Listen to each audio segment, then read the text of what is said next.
Well, start on this homestand. They split with the struggling Padres, and they got swept by the Reds. But if they can win today, JD, a 5-5 homestand doesn't look too bad. Yeah, Cardinals came in here flying high, had won 6 games in a row, scored a bunch of runs in a 4-game sweep over the Brewers, but they ran into Travis Wood last night, and he dialed up yet another outstanding start. Let's look at the highlights from Game 1 of this short 2-game series. The weather certainly cooperated, mid-60s, not much of a wind at all. And the Cardinals would strike first, top of the second. Alan Craig, who had not homered until Saturday against the Brewers with his second in 3 days, that made it 1-0 Cardinals. But then bottom of the fourth, with 2 outs after Alfonso Soriano kept the inning alive with a single, Nate Scherholtz with a home run, a 2-run shot off Lance Lynn. That would be it for the scoring. It was all Travis Wood would need. Travis Wood, 8 punch-outs last night. His career high was 9. He had a great cutter going down and in on the right-handed hitters and a little change-up away there. That one to freeze was just nasty. Saw a whole lot of that from Travis Wood last night. Frankly, we've seen a whole bunch of it from him all year long. Top of the 8th, Yadier Molina with a single, steals second, but then gets caught trying to sneak third base as Carlos Marmol snuffs it out. That ended the inning. Still 2-1 Cubs. Top of the 9th now. Kevin Gregg goes 1, 2, 3 already for the 4th time this year. Yeah, Kevin Gregg has been so good in those save opportunities. He's made it look so easy. A lot less drama when Kevin Gregg has been out there in the 9th inning. So the Cubs winning a 2-1 final. Craig with a homer. Lynn with his first loss of the year. He started the season 5-0. Scherholtz the big home run, and Travis Wood gets the win. We talked about the Cubs closer, and yes, Dale Swaim admitted today that Kevin Gregg is his closer, and let's take a look at some of his numbers. He's been really, really good. It's our Lowe's Never Stop Improving. Well, yeah, 8 games he has pitched. He's perfect in save opportunities, 5 out of 5. In those 5 save opportunities, he has not yet walked a batter. That's really been the key. His location has been outstanding. He's working from in front of the hitters, and so far so good for the veteran Kevin Gregg. It's just an interesting guy because he was released by the Dodgers after a good spring training. Cubs pick him up, and boom, they found their closer, at least for now. Well, Lance Lynn was 5-0 going into last night. Jake Westbrook has the best ERA in the majors going into today. So the Cubs looking to sweep the Cardinals. Pink out day as the Cubs try to raise awareness for breast cancer prevention. Coming up, Patrick Mooney from Wrigley Field.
Brought to you by Nationwide Insurance Agent Jeff Vukovich. Visit jeffvuk.com.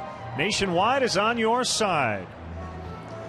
And Patrick, always great to see you. Well, Dale finally admitted it today. Keeps getting pestered as to who is the Cubs closer, but pretty obvious it's Kevin Gregg, at least for the time being.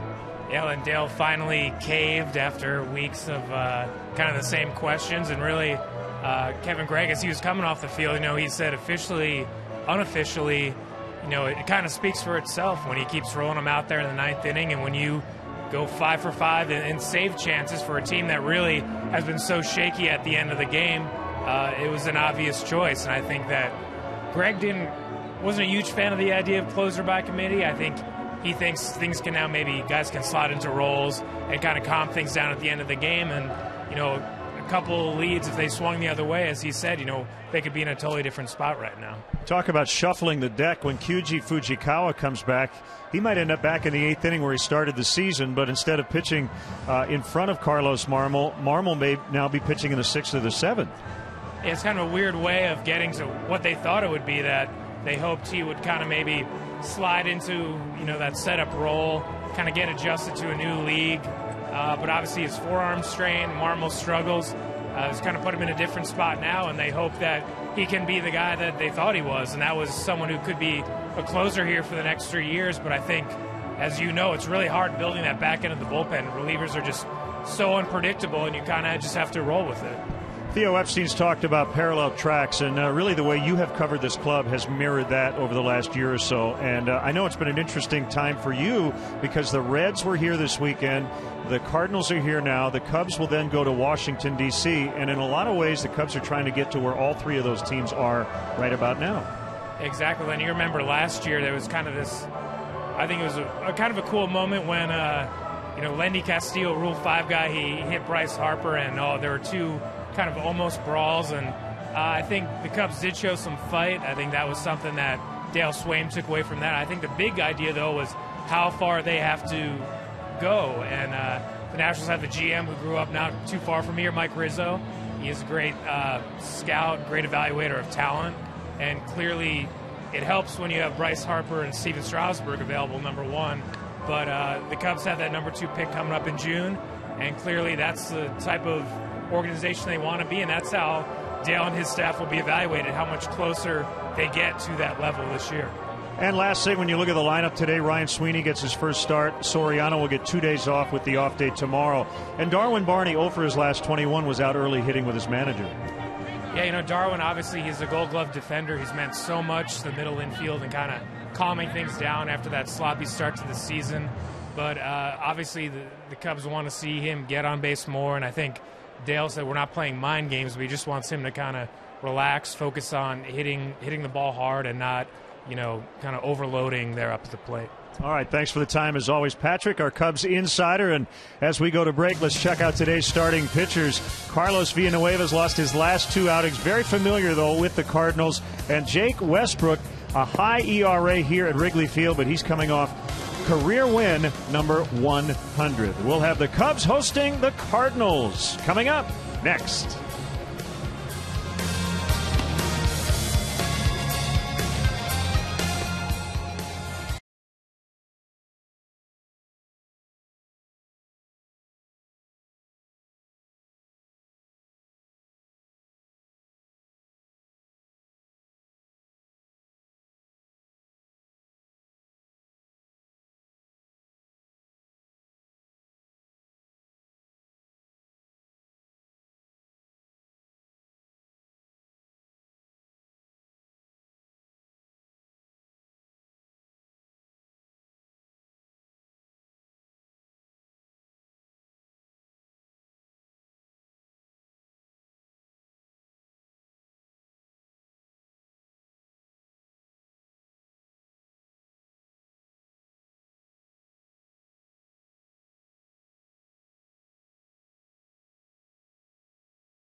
Red-hot Cards last night, and today look to end a 10-game homestand with another W.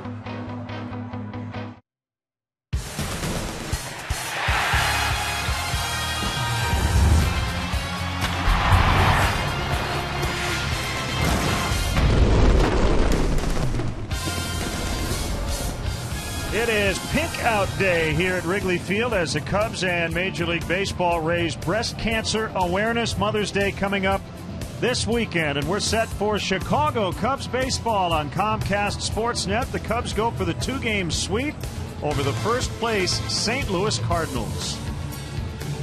Hi again, everyone. Along with Jim DeShays, I'm Len Casper. The Cubs trying to wrap up a 5-5 homestand. And when you look at the two strengths of these teams, it's the starting pitching. For the Cubs, 4 of their 5 guys off to excellent starts. Indeed. Only the Cardinal starters have been better than the Cubs in terms of ERA in the National League.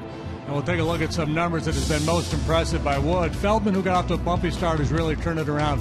Villanueva struggled a little bit lately, but still rock solid. And Samardzija, he's pitched very well. He's just had a hard time winning games. So those 4 really pitching well. Edwin Jackson continuing to struggle, but if he gets things turned around, my goodness, how good is the staff going to be? It'll be the right-hander Villanueva today for the Cubs, and the Major League ERA leader is Jake Westbrook. He'll go for St. Louis. And Jake Westbrook, for his career, has an ERA of 4.23, so he's out over his skis a little bit right now, but really pitching well. 107 ERA for the veteran right-hander. He's a sinker baller. You got to get him to elevate if you want to do damage. Cubs with an off day today. Always important to win on getaway day, and they open a big weekend series in Washington starting on Friday night. So let's send it down to the field as we get set for action. Here's our national anthem. With our national anthem.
The Sing to Live chorus with our national anthem. Veteran Carlos Villanueva tries to help the Cubs sweep the Cardinals. We'll have all the action coming up next.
is brought to you in part by your Chicago area and Northwest Indiana Lexus dealer, who invites you to test drive a Lexus today.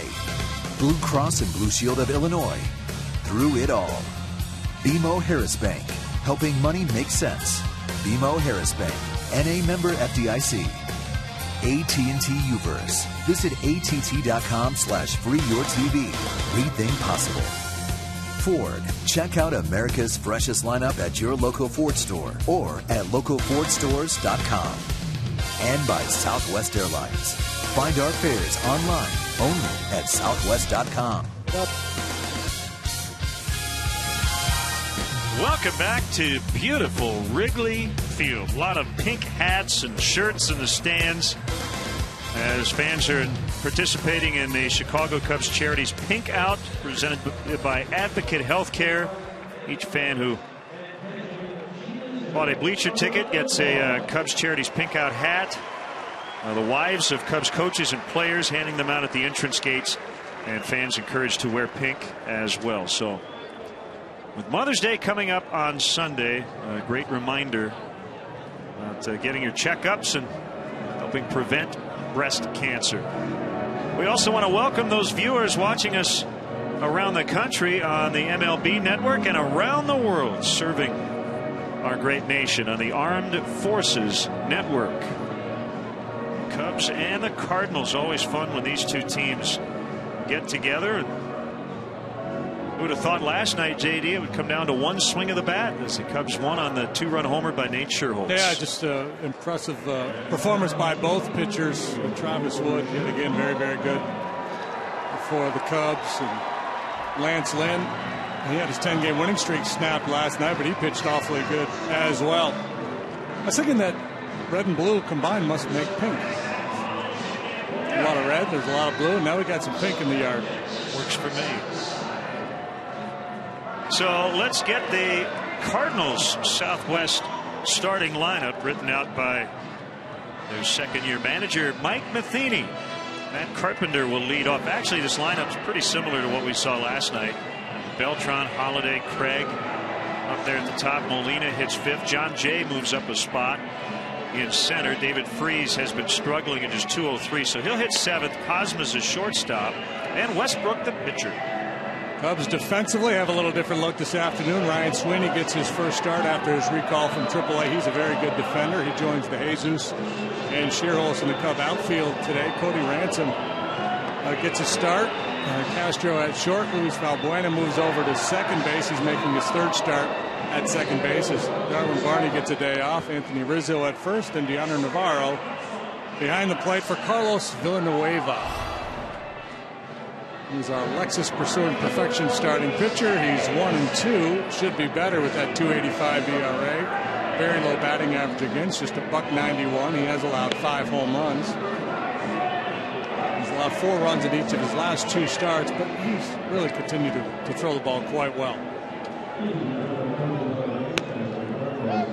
Andy Fletcher will get the plate today. Rob Drake, Sam Holbrook, and the crew chief Joe West will go first to third. Second of 19 matchups between these two NL Central rivals. Won't go to St. Louis until mid-June. And the Cardinals come back here. 4-game series to end the first half in mid-July.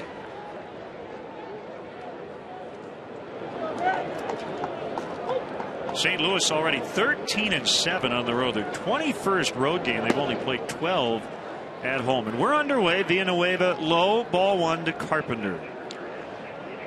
Cardinals are going to face a right-hander in Villanueva, who's a real 4-pitch pitcher. He uses all of his pitches. Doesn't really rely on any one pitch. It's all about mixing it up. Fastball, curve, slider, change. His fastball command has been really good so far.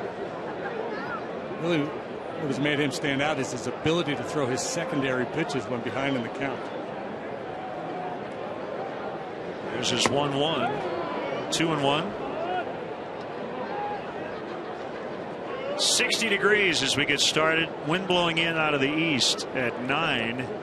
It's pretty warm in the sun, a little cooler in the shade. calling for a high of 77 today.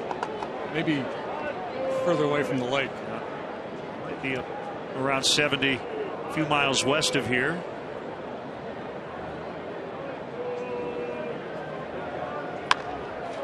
Fouled off third base side, 3-2. Switch hitting Carlos Beltran's on deck. Carpenter hit up over a 290 for the Cardinals last year. Really his first extended playing time as a big leaguer. And the dreaded leadoff walk. So Carpenter's on.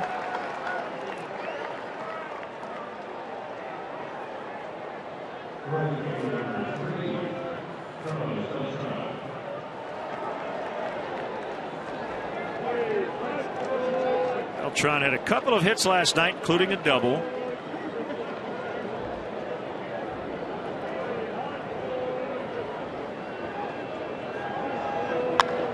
And he hits one hard, just foul behind the first base umpire, Rob Drake. It was standing in foul ground. That ball went behind him. Pretty easy call for him. Once he didn't get hit by it, he was in pretty good shape. And, boy, what a game effort by the ball boy in the bullpen, squaring up behind that. I want that guy on my team.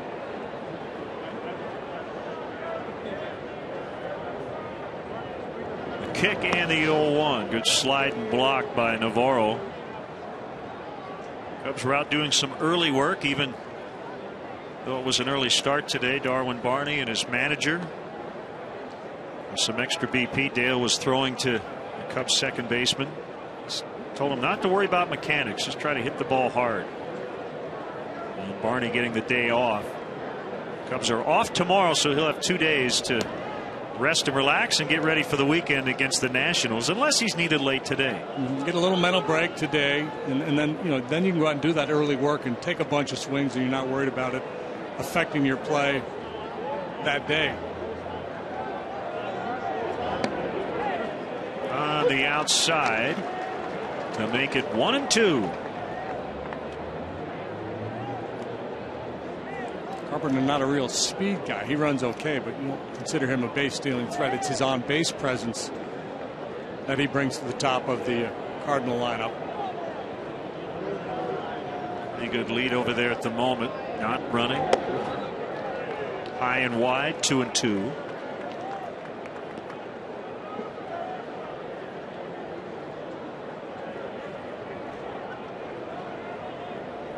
Villanueva 5-3 in his career against St. Louis. 3-2 with a 368 as a starting pitcher. Hasn't faced them in a couple of years. Another pitch in the dirt. Knocked down by Navarro.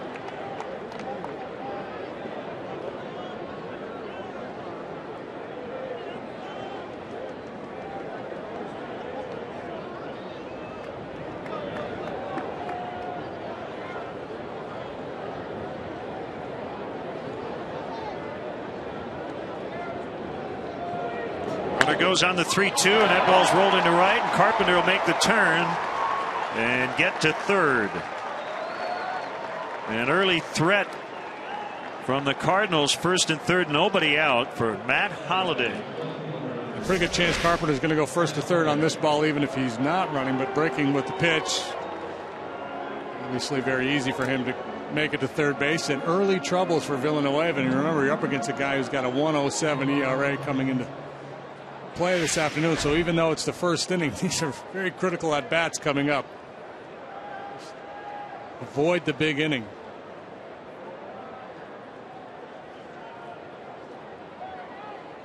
The guy on third base is not likely to beat you, but if you get too cautious and end up nibbling, getting into some hitters counts with dangerous hitters here, you can put a crooked number on the board. Here's a pitch. Inside corner on a fastball at 88.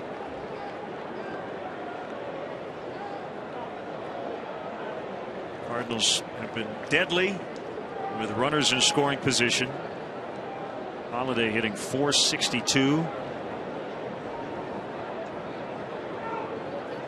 Pitch outside. And A slider.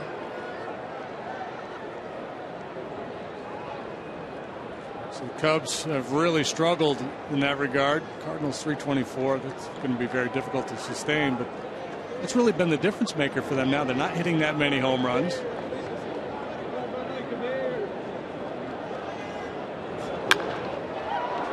Backhanded by Ransom. They will get 2. That's the good news. The Cardinals do get a run. Holiday will not get an RBI out of it. 2 outs. It's a trade Dale Swaim would gladly have taken if offered prior to that pitch. 2 for 1. This early in the ball game, clean up an inning. Absolutely well struck by Holiday. Hang with him.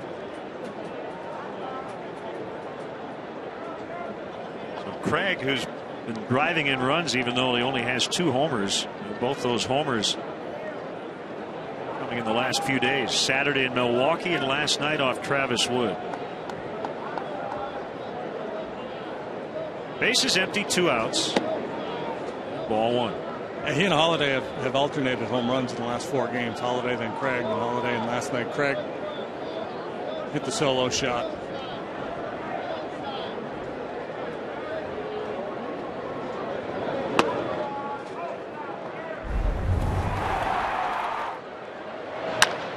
Travis Wood just left a pitch up out over the plate for him. Alan Craig is a really good hitter.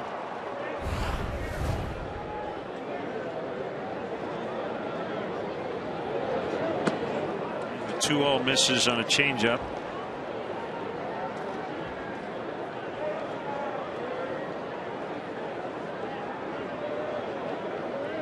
Craig heating up.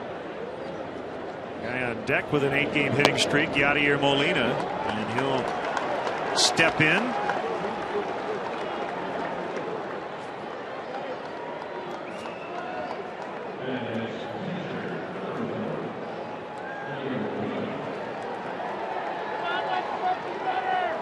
Time for a Coors Light freeze cam. Yadier Molina trying to grab third base with 2 outs in the 8th.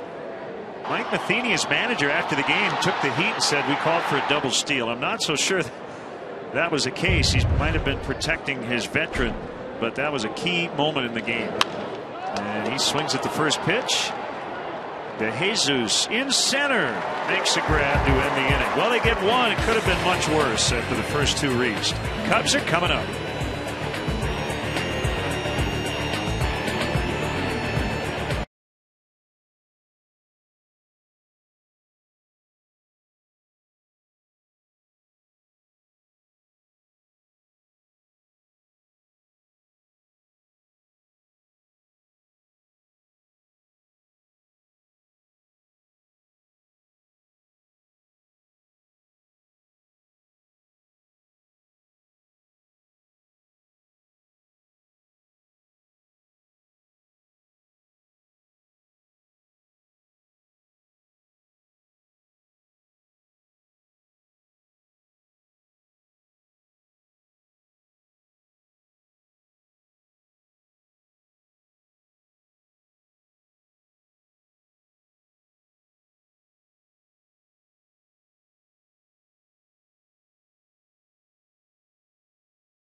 Lineup written out by Dale Swaim. De Jesus, Castro, Luis Valbuena into the 3 spot with some changes in the lineup. He's also playing second. Rizzo will clean up with Soriano out. Sherholtz stays 5th. Sweeney with his first start as a Cub. You've got Navarro catching, Ransom over at 3rd, and Villanueva the pitcher. Cardinals set up this way this afternoon. Well, same as they did last night. Holiday J. Beltran in the outfield. Freeze Cosma left side. Carpenter Craig right side. Molina behind the plate. The 35-year-old right-hander Jake Westbrook. He have the major league best 1.07 ERA. Giving up a fair number of hits. The walk to strikeout ratio is not particularly good, but the sinker, just about all the hits he's given up have been singles.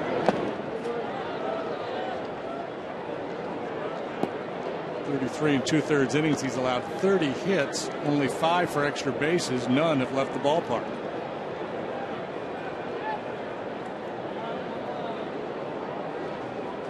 Well, Lance Lynn last night, he's a strike thrower. He tries to get ahead early. There's a pop up behind second, and it's caught by Carpenter. Westbrook's MO is a little different. He tries to give you the appearance of a strike and then get guys to make weak contact on that tailing fastball.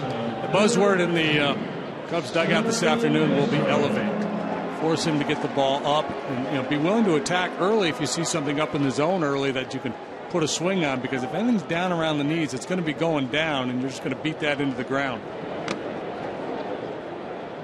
Foul tip strike on Starlin Castro. Westbrook will cut his fastball as well as sink it. He has a slider and a changeup that he hasn't really used a whole lot so far this year. He's relied heavily on that sinker. And there is that sinker. That's a good sign for the Cubs that was not called a strike. Yeah, you're right. That looked pretty good. Let's see if Andy Fletcher is consistent with that. But that's where Westbrook makes his money, down there.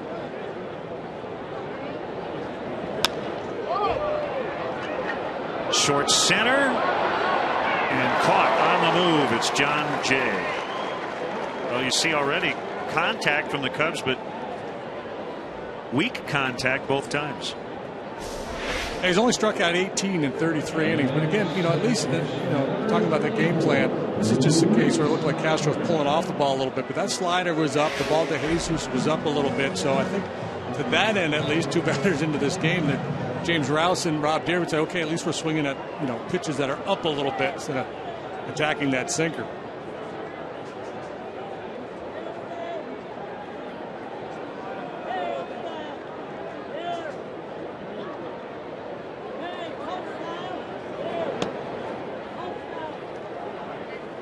Funny, at the beginning of the year, if you had said at some point Luis Valbuena will get a couple of shots at hitting third, probably would have said, oh man, somebody's got to be hurt or whatever. But when you look at his numbers, he deserves to be in that 3 spot. Oh, yeah, he's had great at bats all year long. He's hitting for power. He's willing to take a walk.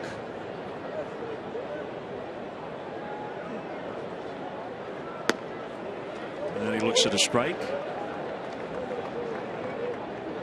Getting on base at a 373 clip. He's slugging over 480.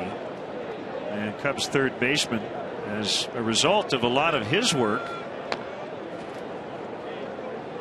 ranking 4th in the National League in OPS. Now he's playing second today. Ransom's over at third. He's hitting 350 on this homestand. He's 7 out of 20 with a long ball.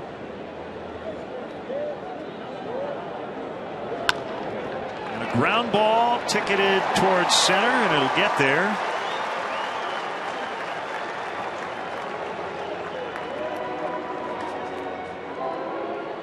Five left-handed hitters and a switch hitter in Dale Swain's lineup today, and lefties have hit 327 against Westbrook coming into this start. But again, he's for a guy with a 1.07 ERA, you'd expect to look up and see that batting average against be about $1.90, but he's given up a fair number of hits, but a whole bunch of those hits probably looking just like Valbuena's. Not a great night last night for Rizzo. He went 0 for 4. He did fly to the warning track in the 8th inning. It snapped a 7-game hitting streak. And he drills this one out to right. Beltran will have to play it off the door. Valbuena to third. David Bell is going to hold him. Now he's going to send him. Throw there. Not in time. Beltran had a little trouble picking it up. And the Cubs have tied it. Beltran had all kinds of problems with that ball. First, thought he was going to be able to make a play on it, but it was hit so hard it carried over his head like a 1-iron. And as he turns to play the carom, he mishandles it. Not once, but twice.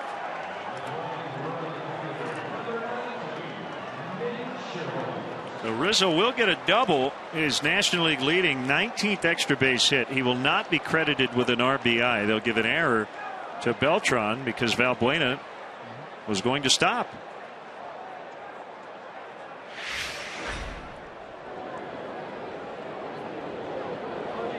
And Rizzo takes off for third. Here's a throw by Molina. Got him. Wow, he thought he had the invisibility cloak on today. So Molina, who got caught last night trying to nab third, nails Rizzo. So each team with a run in the opening inning.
Wrigley 5K run, a great event. It's presented by Atletico. It's coming up this Saturday, May 11th. It'll start at the ballpark. You'll run around the neighborhood and finish under the legendary marquee at Clark and Addison. A great neighborhood event. Not too late to sign up. In fact, the registration ends tomorrow at noon. All the participants get this great race T-shirt. And so come on out. It's Saturday here at Wrigley Field. All personal fundraising proceeds will benefit the Ann and Robert H. Lurie Children's Hospital of Chicago. If you raise $1,000 or more, you get to run a post-race victory lap inside the ballpark. Laura Ricketts, Cubs owner, will be the official race starter. It begins at 8 a.m. this Saturday. There is space still available. Race2Wrigley.com. Make sure you sign up today because registration will close tomorrow. The ground ball to short. John Jay is out. Let's take a look back to the bottom half of the first inning. Anthony Rizzo, not that he was able to get the jump on Jake Westbrook. Let's chalk that up to youthful exuberance. You know, and it may be that the Cubs had a scouting report on Westbrook that said, you know, when you're on second, he'll look once in pitch. So if you're thinking about stealing, you can get a jump on it. But the situation really didn't call for it with 2 outs, a left-handed hitter in the box, Yadier Molina behind the plate. It's a high-risk play. Strike called on David Freese. I hate to even say it. Well, you saw the number next to that low batting average. I didn't. I wasn't focusing. What did it say? Under the HR category. Oh, that number is a 0. Yeah. You can say it. We're not held accountable for such things. Oh, well, you know. Maybe some folks. I mean, but you think about it, considering Craig only has 2, Freese has no homers, and yet the Cardinals' starting pitching has been so good, and they've come through with men in scoring position. That's why they're in first. Yeah, well, and that's, you know, we were talking about that earlier. They're second or third in the league in runs scored, but their slugging average is below average. Their on base is a little bit higher. It's all the big hits they've gotten. In fact, that they don't strike out, I think, too. Probably moving guys around the diamond a little bit because they don't punch out. Villanueva with a 2-2. Changeup outside and low. The Cardinals atop, so good on the road. They've been the best road team in the major leagues. Pirates kind of up and down this year, playing well now, as are the Reds. It's going to be a tough play. Ransom will barehand and just put it in his pocket as Freeze with an infield single. Good decision here by Cody Ransom to try to force the issue and risk throwing the ball down the right field line. A little swinging bunt here by Freeze. He's playing deep. He's not the type of guy who's going to drop a bunt down, so he's going to play deep and respect his ability to pull the ball with some authority.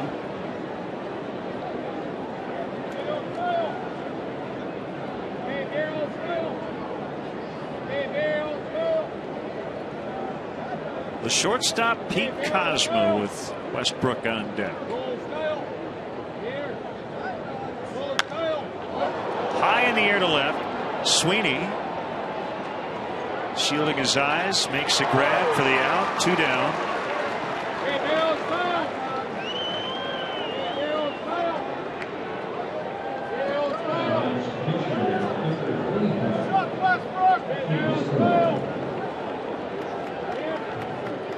Westbrook can handle the bat a little bit.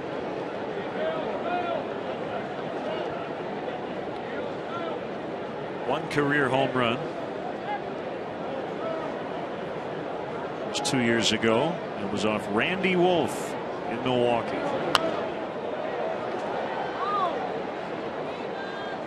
And it was a grand slam. If you're going to hit one, you might as well get your money's worth. As well.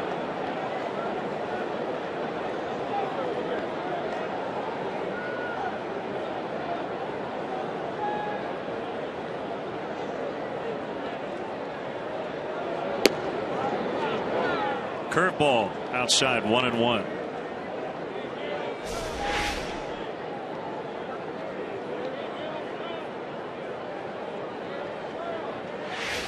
Could have been.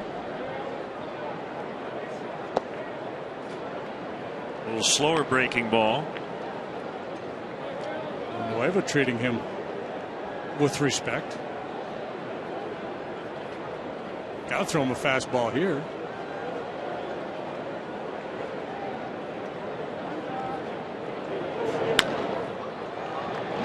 Castro will pick it up.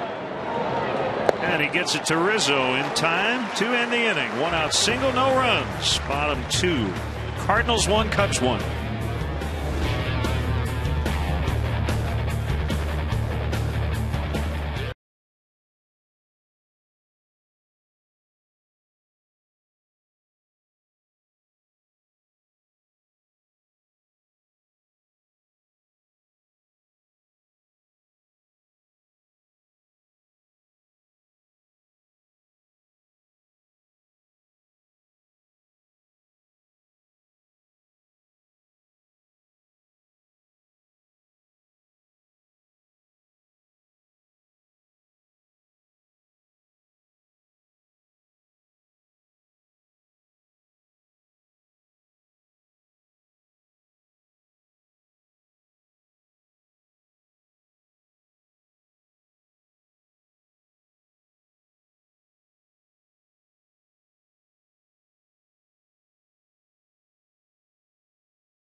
Wrigley Field ball game. The club's in Washington for the weekend. Then right back here with the series with the Rockies starting on Monday night, May 13th. Tickets are available for all 3 games, including tickets in the Budweiser bleachers.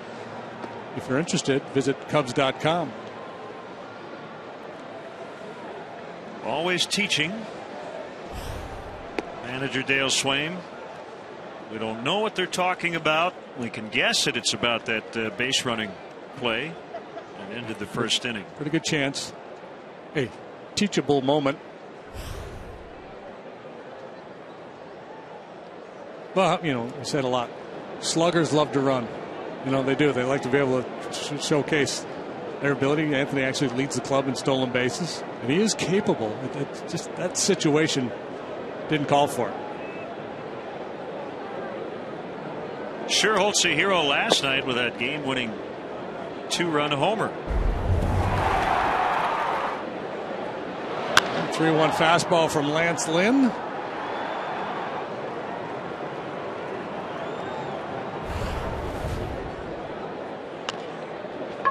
Pounds this one on the ground, back of first. It's fair, and Alan Craig will take charge. It's just the 10th home run allowed by the Cardinals starter this year. Westbrook hasn't allowed any.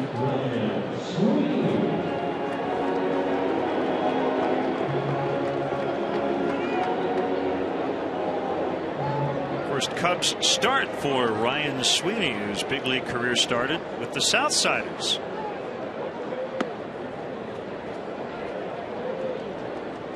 A high draft pick of the White Sox, at one time considered their top prospect. It's from Cedar Rapids, Iowa. I'm sure he wasn't thrilled to have to go back to AAA, but at least he was near home. Went to Xavier High School in Cedar Rapids. Louisville Slugger National Player of the Year while he was in high school. Ahead in the count, 3-0. 3 DL stints last year with the Red Sox. Concussion, toe, hand injuries. The sinker is a strike.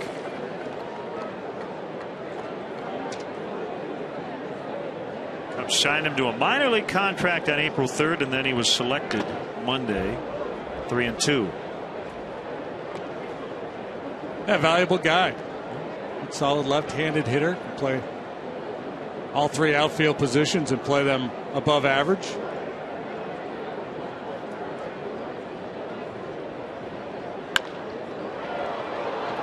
This is Cosma behind second.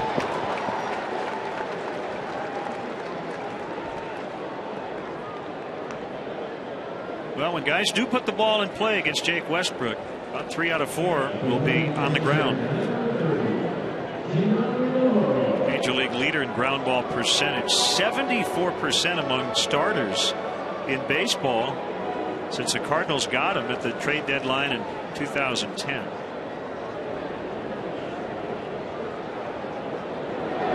Well, really fitting in nicely with the Cardinal philosophy that they've had for so many years. When Dave Duncan was there under Tony La Russa, that's all they talked about was pitch to contact, attack hitters, try to get the deal done within 3 pitches, sink the ball, keep it down around the knees. Navarro in the air. Jay calling off Beltran. And a 1-2-3 second for Westbrook. We're tied at 1 after 2.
Using hashtag Cubs Talk, and we'll read one back later in the game. It's our AT&T tweet of the game.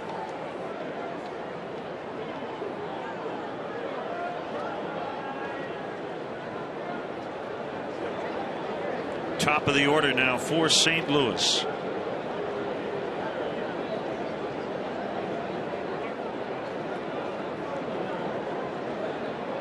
Little bumpy start for Villanueva with 2 walks in that first inning. Carpenter started the ball game with a walk, came around to score.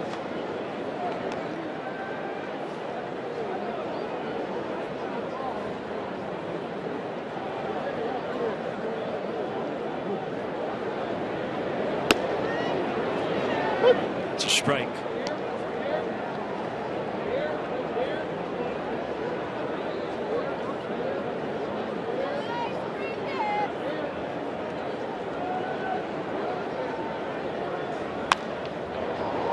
Well hit to left, and Sweeney backpedaling, leaning up against the vines, makes a catch.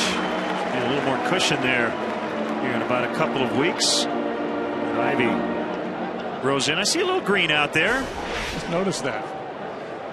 Well, Time to plant my tomatoes yet? Yeah, last year it was green out there about April 15th, but it's been a lot colder this spring. Tell me about it.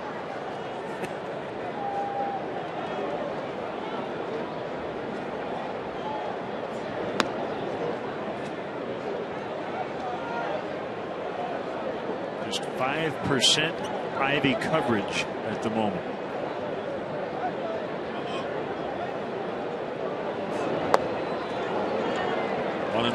And so with a regression to the mean, would you say it should be more like 8.5% Ivy coverage at this time of the year? Once it starts coming in, though, it does not take long.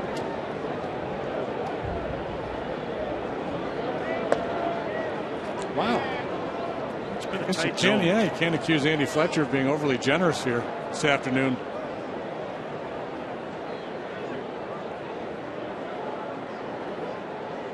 I was under the impression that he had a pretty big zone. That has not been the case today. Valbuena ranging to his right.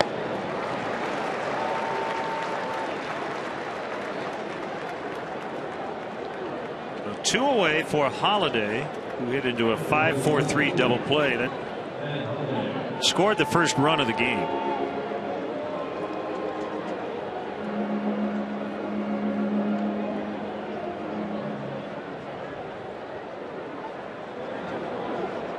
Lots of interesting news around baseball. We'll get into some of the games last night here soon, but I think the big story today is Roy Halladay will have arthroscopic shoulder surgery. He's going to have a bone spur removed. Still hoping to pitch this season.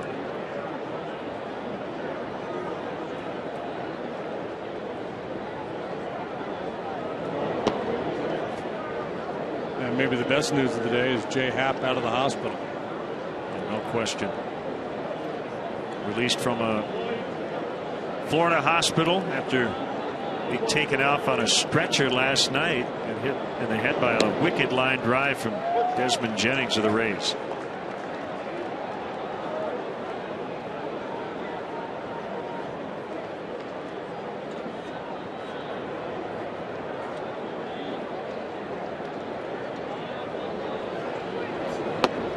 Inside 2-2.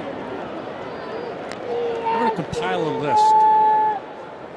The top 5 guys I wouldn't want to have to block the plate against. I think Matt Holliday would be on that list. He might be number 1. Carlos Quentin would be up there too. Fouled off. Let's look at our Major League news and notes. Congrats to Dusty Baker. And how about the Reds last night? They got a couple of home runs in the ninth to come back and beat the Braves. A stunned Craig Kimbrell. Matt Harvey with one of the better starts we've seen in a long time. And David Ortiz has hit in 27 in a row.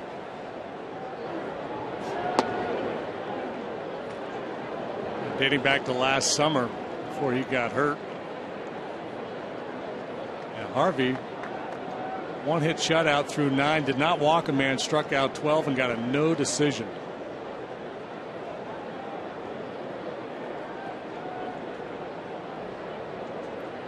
The 3-2 Holiday with a ground ball to Ransom. Cody will throw over to Anthony Rizzo. So 1-2-3 for Villanueva. 1-1 in the third.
Extra Mile Index. Well, we'll see the Nationals this weekend. We just saw the Reds, the Cubs, Tigers, the Cardinals.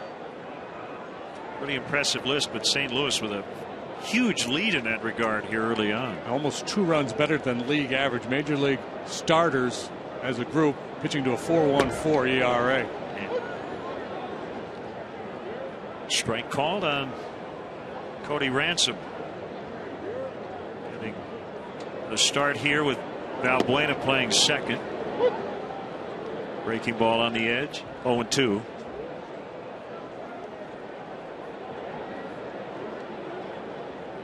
Carlos Zambrano has signed with the Long Island Ducks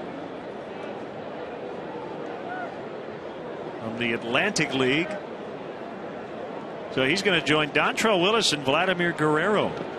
That'd be a team I'd love to watch. That Long Island team, they have a long history of signing former major league stars. 7-10 last year with the Marlins with a 4.49, but did not sign over the winter. Base hit into left.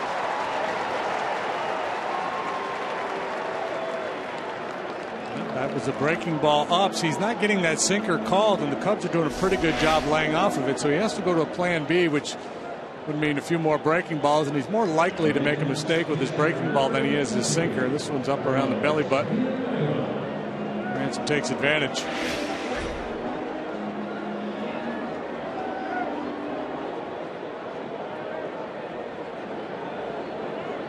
My goodness, he's due to get down a sacrifice bunt. Can you be in a bunting slump? Hope he hasn't had that many chances. Okay, so he gets that call. That's a pitch that earlier you didn't get. Well, when you have Westbrook's MO, you probably just have to stick with it, right? Yeah, I would say. Yeah. They start calling it, or you're just going to have a bad day.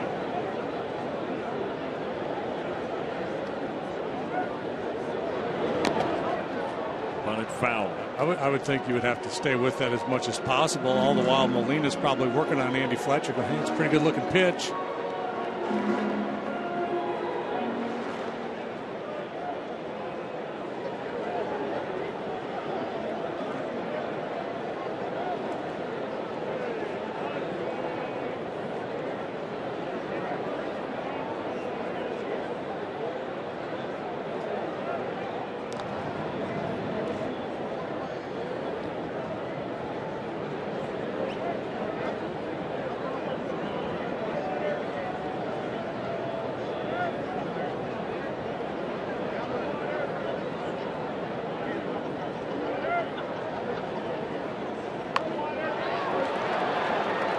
Westbrook will throw to first, so be in the way, but does get that sack bunt. Oh, now he can relax. Pressure's off. He's got one down. He'll be a much better sacrifice bunter going forward.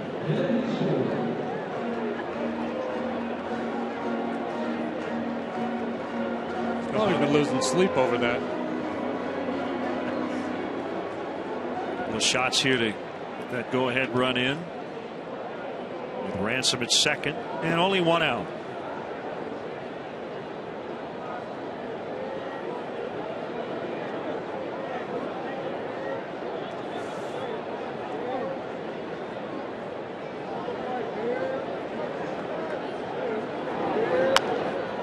Fouled away.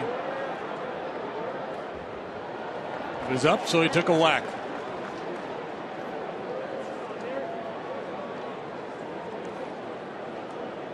Jake Westbrook is 35 years old. Georgia native, born in Athens.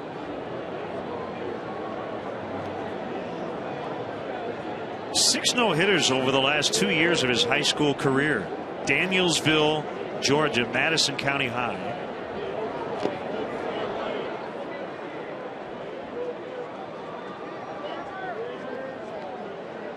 Last time out, he got his 100th major league victory.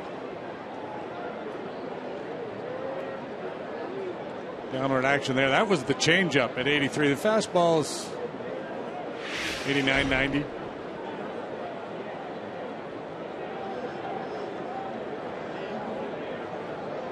.25 wins combined the last 2 years. And the pitch outside. I think after the previous pitch, Matt Carpenter, the second baseman, ran in to have a quick word with him, and I think he told him, hey, don't forget about that base runner at second. You saw Rizzo try to steal third. Vary your looks, take a little extra time sometimes, and he held it a little longer there. He ended up making a bad pitch.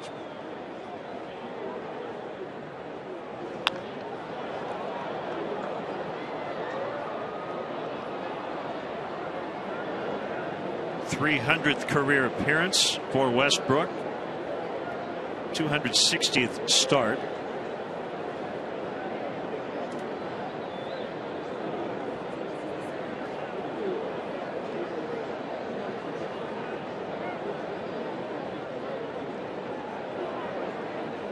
Good solid career. 100 wins, 96 losses, 423 lifetime earned run average.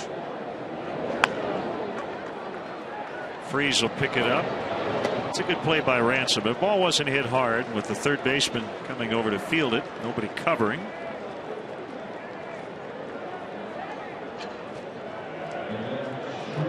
Next Wednesday, May 15th, you can join Chicagoland police officers and their supporters for the Cubs annual law enforcement night here at Wrigley Field. The Cubs will honor local officers in a pregame ceremony. All fans who purchase tickets through the special events page at Cubs.com will receive a Law Enforcement Appreciation Night t-shirt. For more information or to purchase tickets, Cubs.com. As we said, purchase a ticket, don't get a ticket.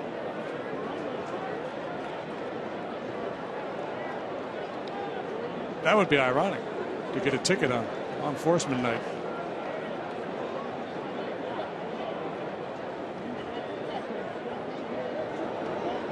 Yeah, and clearly there is some advantage in getting to third base with a guy like Westbrook on the mound. You said, well, you're already in scoring position, but those sinkers sometimes lead to wild pitches. Guy behind the plate's pretty darn good at blocking them.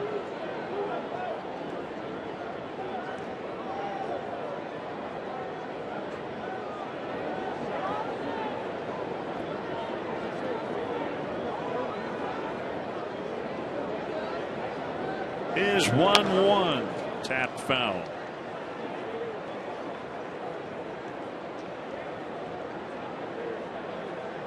You see where Westbrook stands on the rubber. He's as far to the first base side as possible. And that makes sense considering the action on that sinker and his changeup. Yeah, I think most guys, they just experiment. They just play around throwing from different parts on the rubber. They see how the ball acts, how the hitters react to that movement. Swung on and missed, and the inning is over. Leadoff single, no runs. We head to the fourth on a beautiful day here in Chicago. It's the Cubs and Cardinals tied at 1.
Is brought to you by the new Cool Ranch Doritos Locos Tacos from Taco Bell. Live Moss.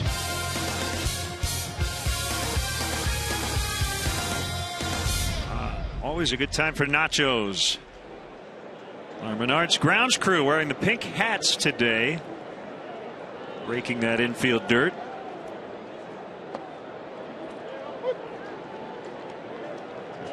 Such strike precision. on Alan Craig. They're like a drill team. They're perfectly coordinated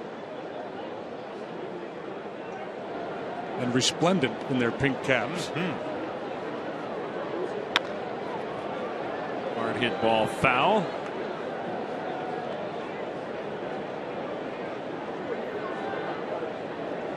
What on earth is she doing?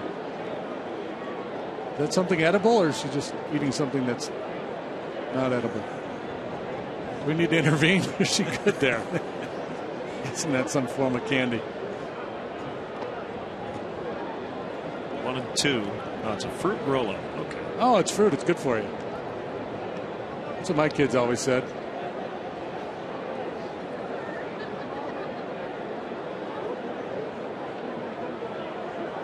Early action in Cincy. The Braves with 5 in the 8th, now leading 7-1. 2 homers for Dan Uggla today. Juan Francisco's connected against his former team.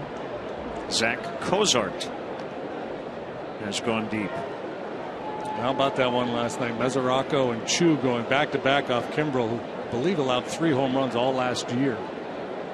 3, maybe 4. It used to get knocked around like that.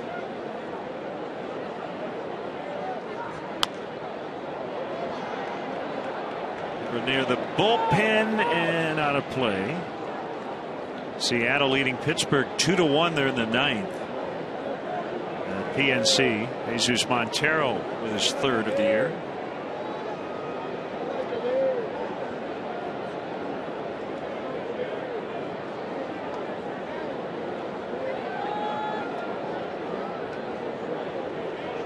That Montero home run was in the 7th.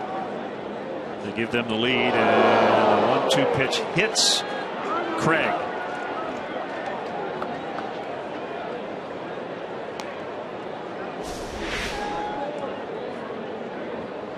Two-seamer that he's just trying to run in on him, push him off the plate a little bit, and too far in. Craig gets a free base. Well, relatively free, but got a little bruise to deal with.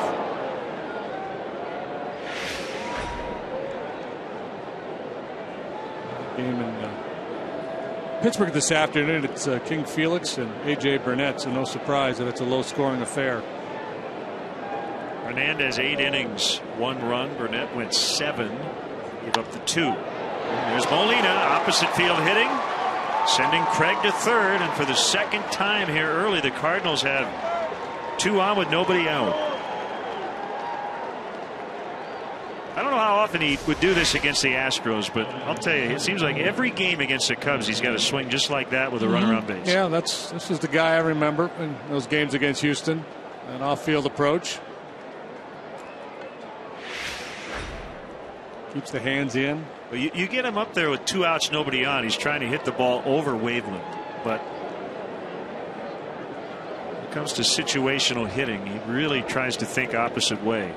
Now John Jay outside for a ball. Yeah, you know, if you have that kind of a stroke and you're able to do that, and certainly when there's a man on first base, you get the added advantage going first to third. A single to left doesn't get you that.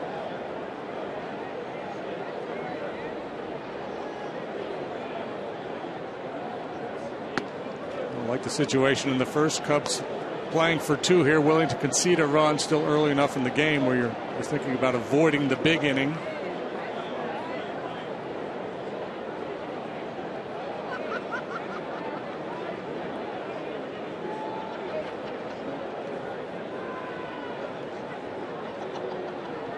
Villanueva coming home, and there's a ball hit to center. De Jesus backpedaling to make the catch, so that'll make it an easy sac fly. Craig scores. It's 2-1.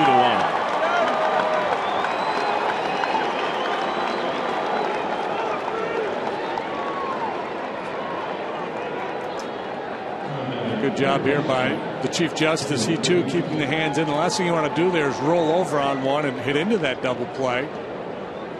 Stay inside the ball. You're much more likely to get it airborne.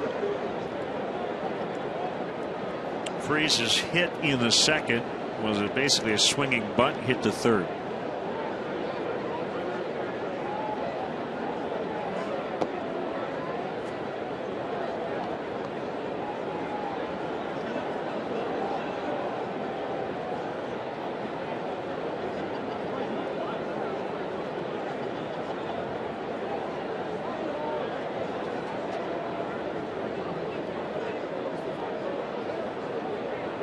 Molina takes off on a hop. Castro will still get it to Valbuena. The hop throw to Rizzo for the double play. Well, Freese hit it so hard they still were able to turn it even with a runner on the move. The Cardinals do get 1 and take their second lead of the day.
From Chicago baseball to Bulls playoffs and everything in between, Cap and his panel break it all down and get you set for the night ahead. Sports Talk Live presented by Smirnoff tonight at 5:30 on Comcast Sportsnet.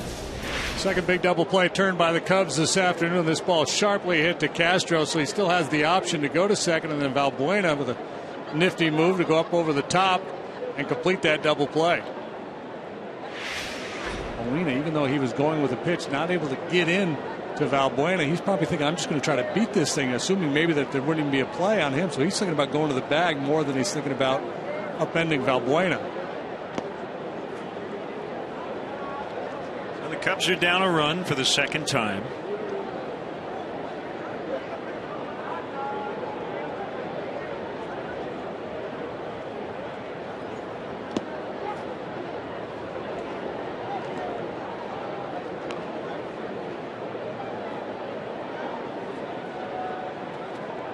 Great day to be in the bleachers.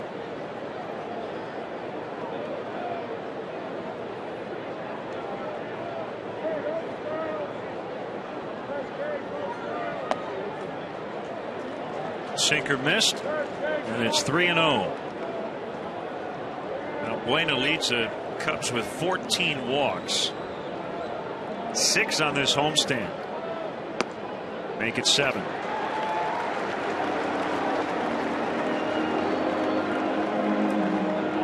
In the 3-hole today, Soriano's getting a day off, Barney's getting a day off, so the lineup changes a little bit, but I suspect that Valbuena may see more at-bats in the top of the order here going forward. If the Cubs continue to struggle at times scoring runs, maybe bump Castro down a little bit, throw Valbuena in that on-base presence at the top of the order, hit him second.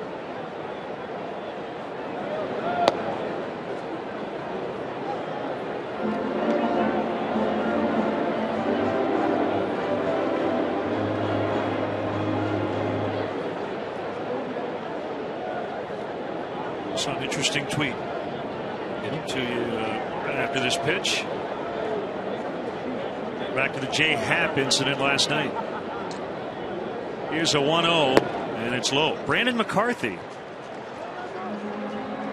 who speaks with authority after he got hit last year, just tweeted, anybody taking the hardline stance that pitchers should be wearing helmets need to get out their toolkits and make a good one. Point taken. They've been looking to try to find some sort of Kevlar insert, something that would make sense for a pitcher to wear, but they haven't really come up with anything yet.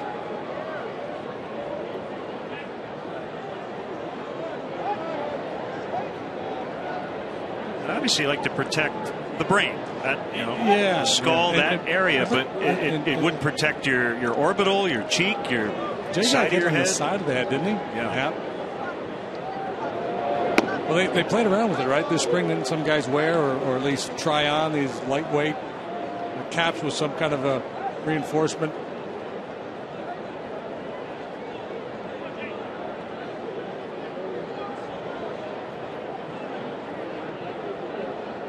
Two and 1 on Rizzo. 3/4 swing, we'll call it. 2-2. That's the tough part about Westbrook. That sinker changeup looks the same coming out of the hand. This time it was the changeup, and Anthony way out in front.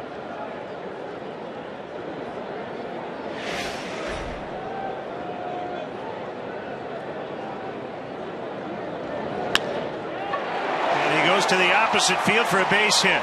Valbuena with a play in front of him will hold at second, and the Cubs have 2 on with no outs. What a great adjustment. He's been doing a lot of this lately. Willingness to go the other way when pitched away.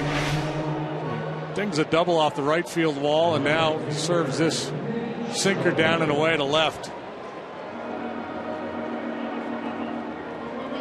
Great approach.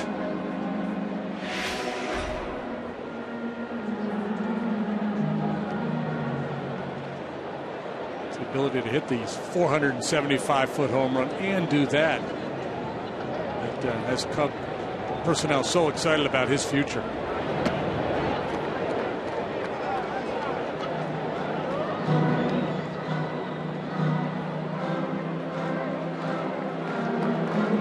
We've seen the Cubs get him on early in an inning and not be able to get him in. See if they can change that here. Bunch of lefties coming up. Sherholtz, Sweeney, the switch hitter Navarro, and the 1-0. Now 2-0. If the buzzword for the Cubs today has been elevated, clearly is in this situation with Sherholtz up there. Westbrook's thinking double play.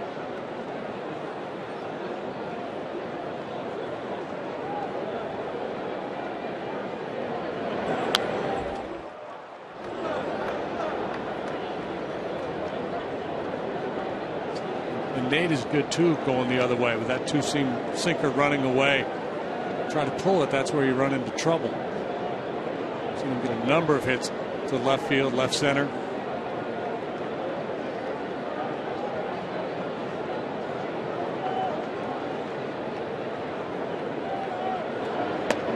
Three and one.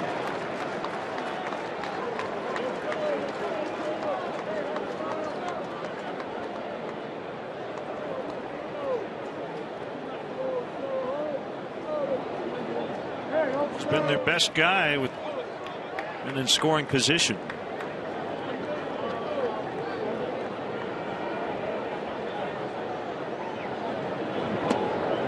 A 3-1 change.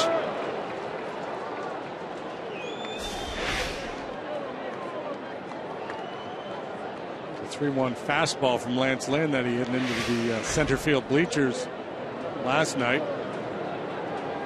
Westbrook unwilling to give in.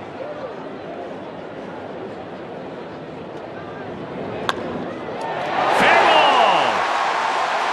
Here comes Valbuena. It's going to be a long run for Beltran to get to the ball, so Rizzo will come home. That is a 2-run double.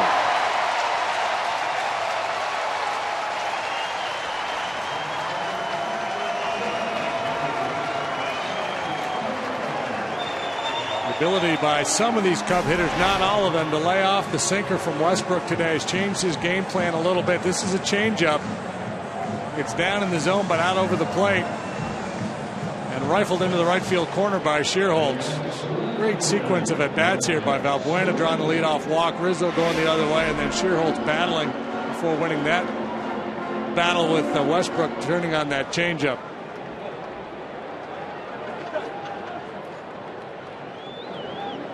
Those are just the 5th and 6th earned runs allowed by Westbrook. This is his 6th start. Early run was unearned. So Sherholtz with 2 go-ahead hits in this 2-game set. The homer last night, a double here today.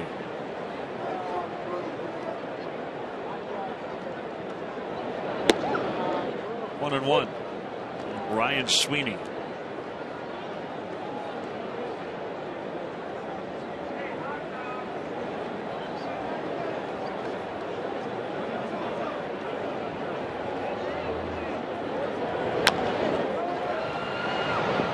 Sherholtz to third. It'll go 3-1.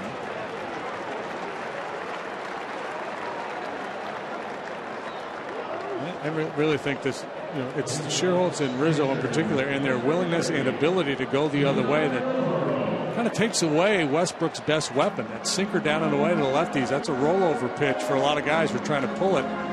Their willingness to stay inside the ball and go the other way kind of forces him to change things up a little bit.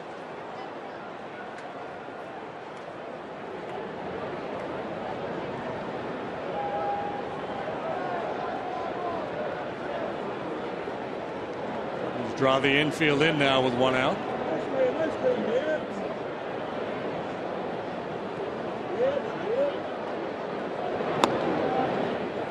Strike called on Navarro.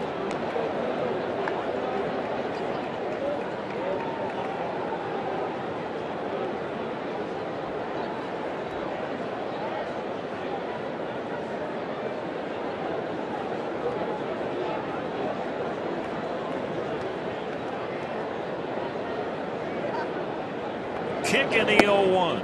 Low, 1-1.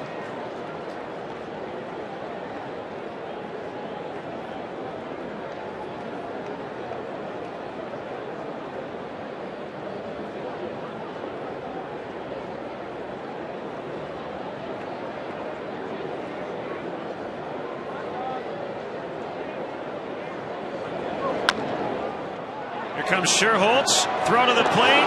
No play there. Throw to first, and Molina gets the out. How about that? So it's 4-2. Navarro may get a little ribbing from his teammates. How do you ground out 4-2 to 3? But it worked. And a good heads-up play here by Molina, realizing he didn't have a play on Sherholtz, so he steps out in front of the plate. See, he's pointing first base. He knows they're not going to make a play on Sherholtz.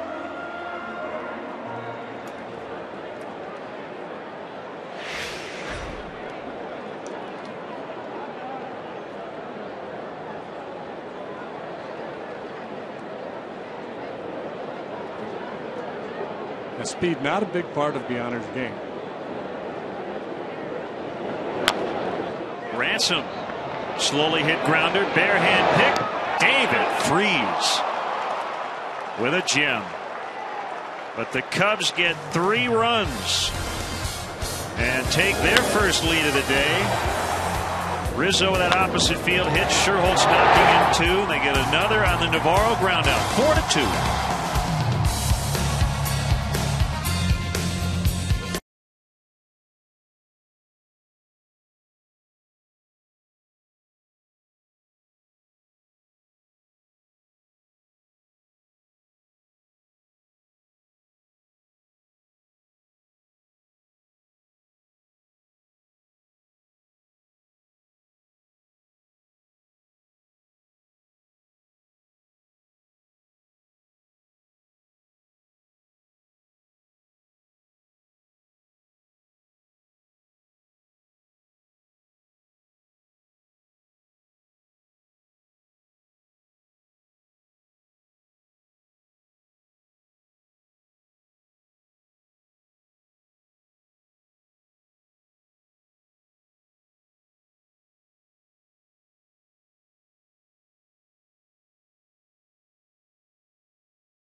He's queso love to the Chicagoland area. Opt into Qdoba's mobile club by texting Q to 50500 to receive free chips and queso.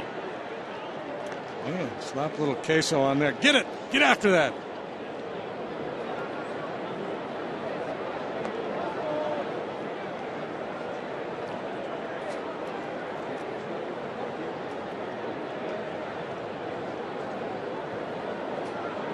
Cubs lead 4-2.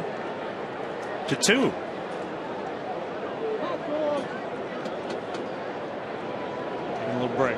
8-9-1 here for the Cardinals. Sets up as a good chance for a shutdown inning here for Villanueva. There you go.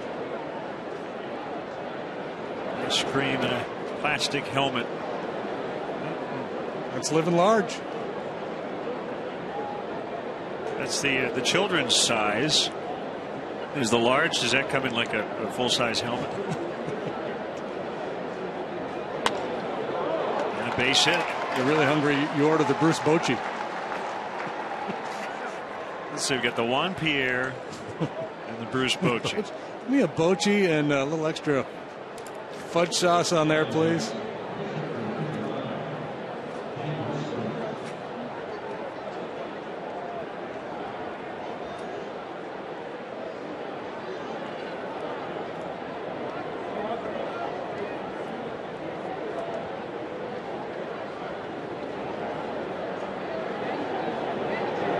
Westbrook bunts, and it's foul.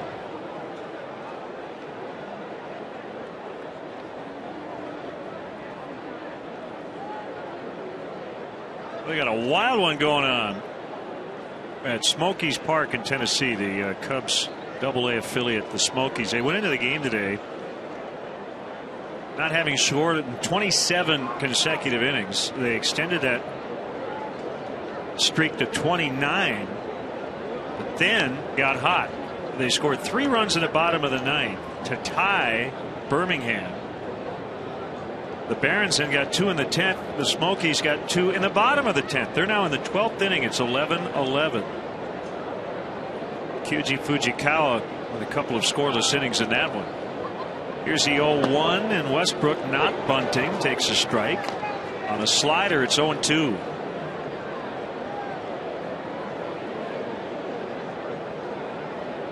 Interesting that the Cardinals take the bunt off here. Let Westbrook take a swing. If he liked it, he didn't like it. And Fletcher thought it was good enough. As did pitch tracks.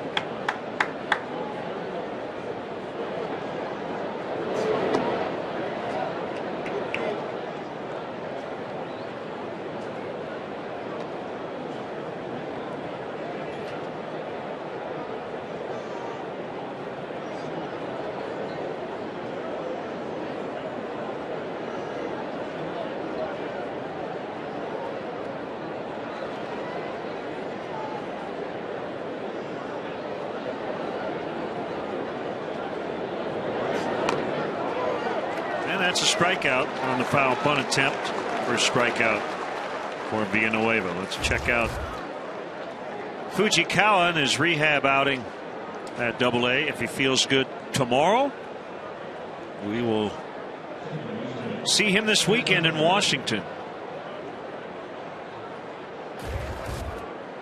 I suspect we will.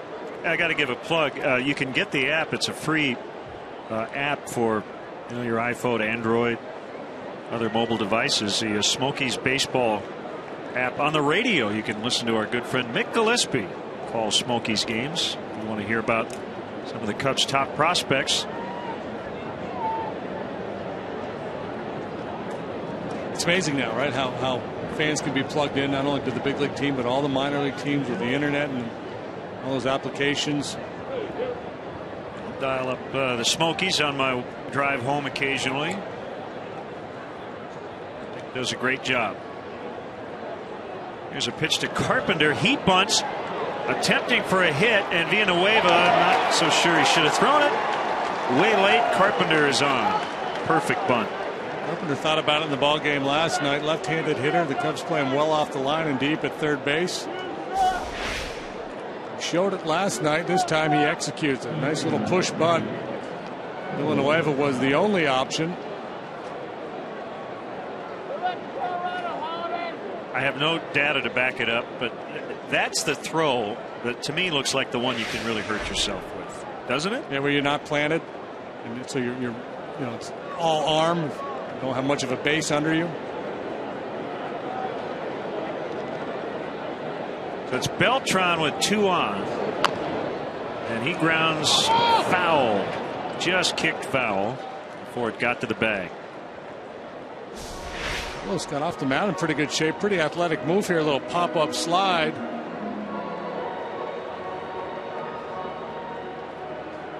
And you see he's kind of falling off that a little bit. Like a pitcher when he flies open.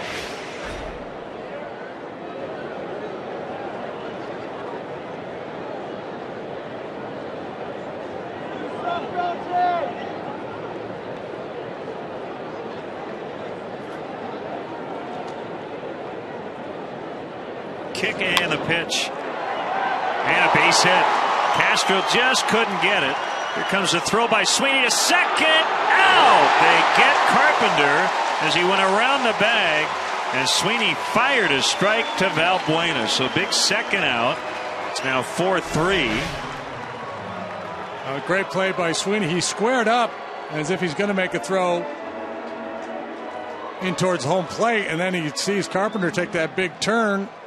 Makes an adjustment, throws a rocket to Valbuena, who applies the tag. Carpenter didn't really take that big of a turn around second base, but it was big enough.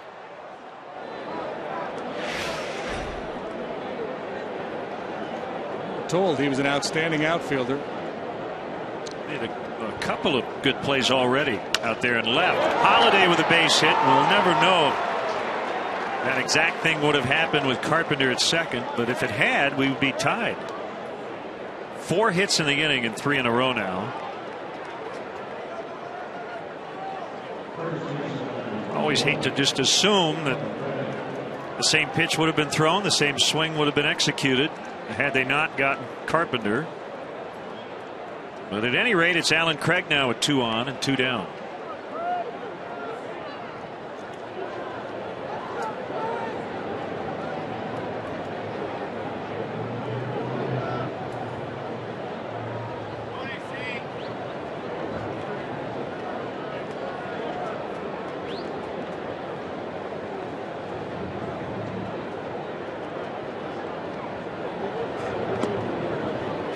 Curveball missed.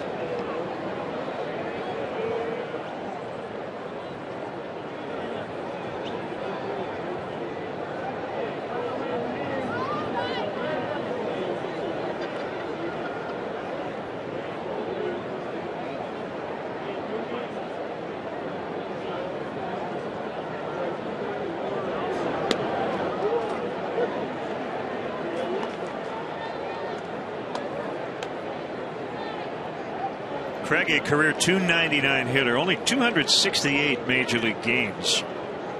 But off to a very good start.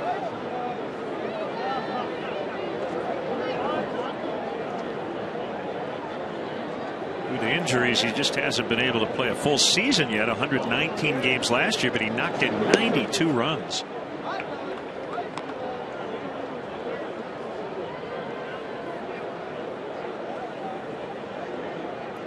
That's up to date with Nate Scherholtz knocking in a couple.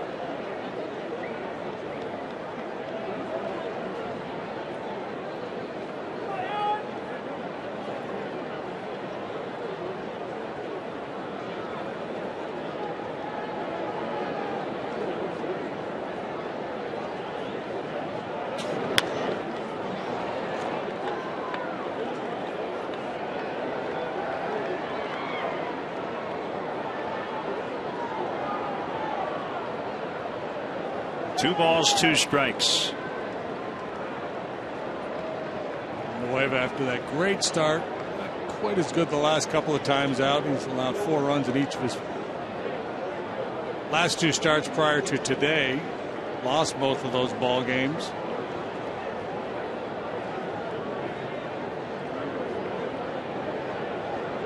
Love to make your pitch right here on 2-2.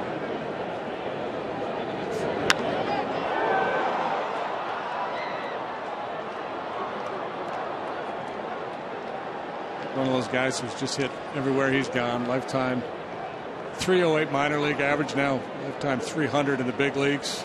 A little bit below with this season's work, but he'll get there. One of those guys as a pitcher, you just kind of stand out there and ponder. I might get this guy. What's the best way to attack Alan Craig? There's all kinds of pitches.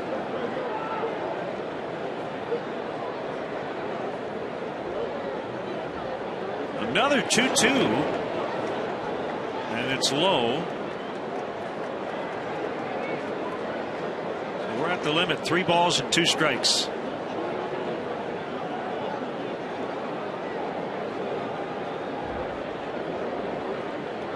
She's looking that up right there on her phone. How do you pitch to Alan Craig?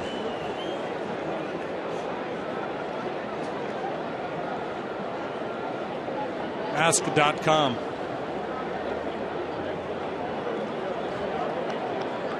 Beltran at second, Holiday at first. They'll be on the move here.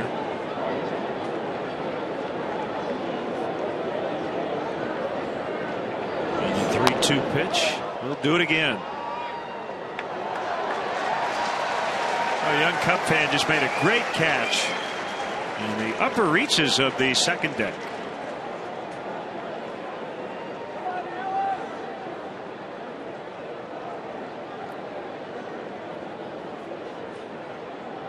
Generally, the fans in the upper deck are better players than the fans down behind home plate. Generally, not always.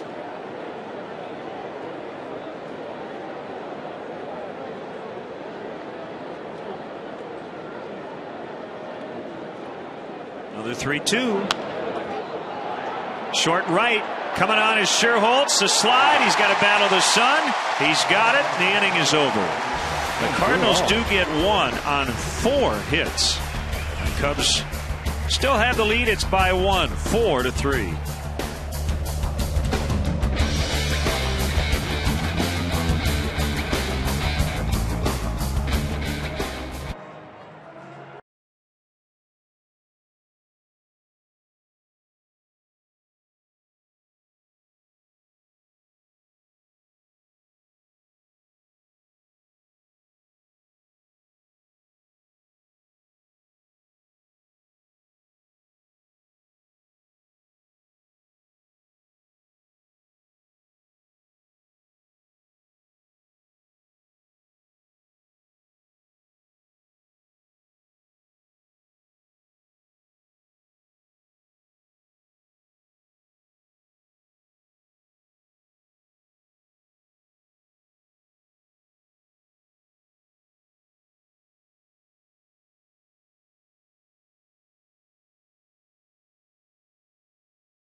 One-run game. Cubs leading 4-3 as they bat in the bottom of the 5th.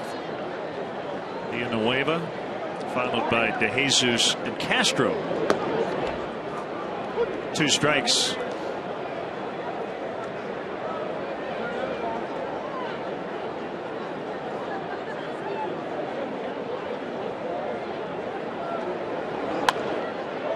Well, off the handle of the bat on an 0-2 pitch. He picks up an opposite field hit.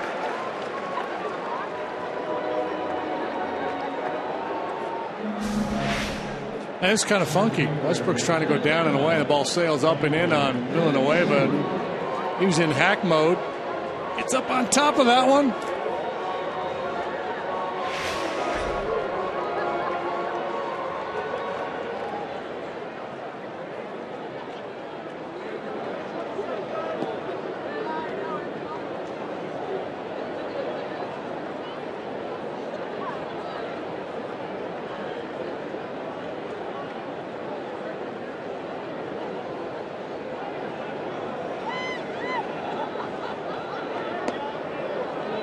Ball 1. Villanueva has a very short lead at first.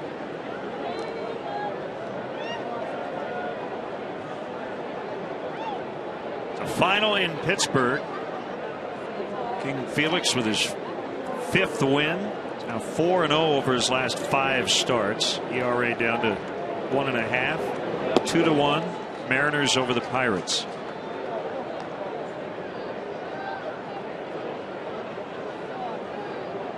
A lot to live up to when your nickname is King anything. A.J. Burnett is 3-3 in spite of a 257 earned run average. He struck out 9 today but walked 4.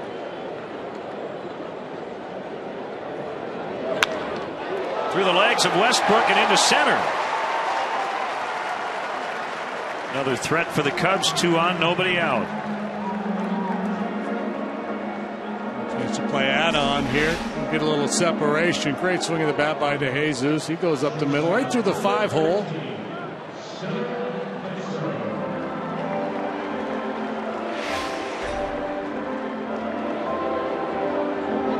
sinker baller, you better be able to field your position. Typically, a lot of comebackers, the guys who pitch like Westbrook does.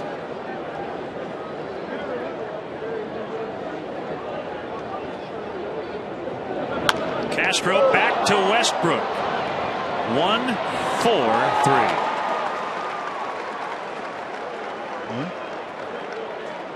As you were saying. Yeah, well, great example. Back-to-back balls hit right back through the middle. DeJesus able to get it through his legs. This time it comes right up just above the head. Westbrook starts the double play.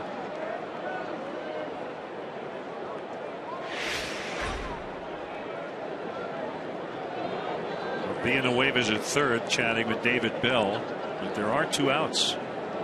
Seth Maness getting loose.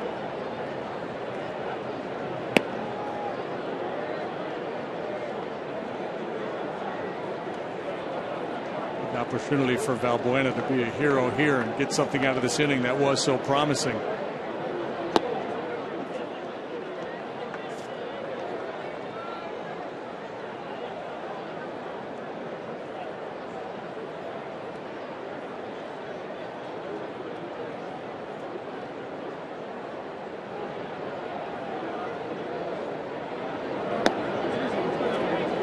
Called strike 1-1.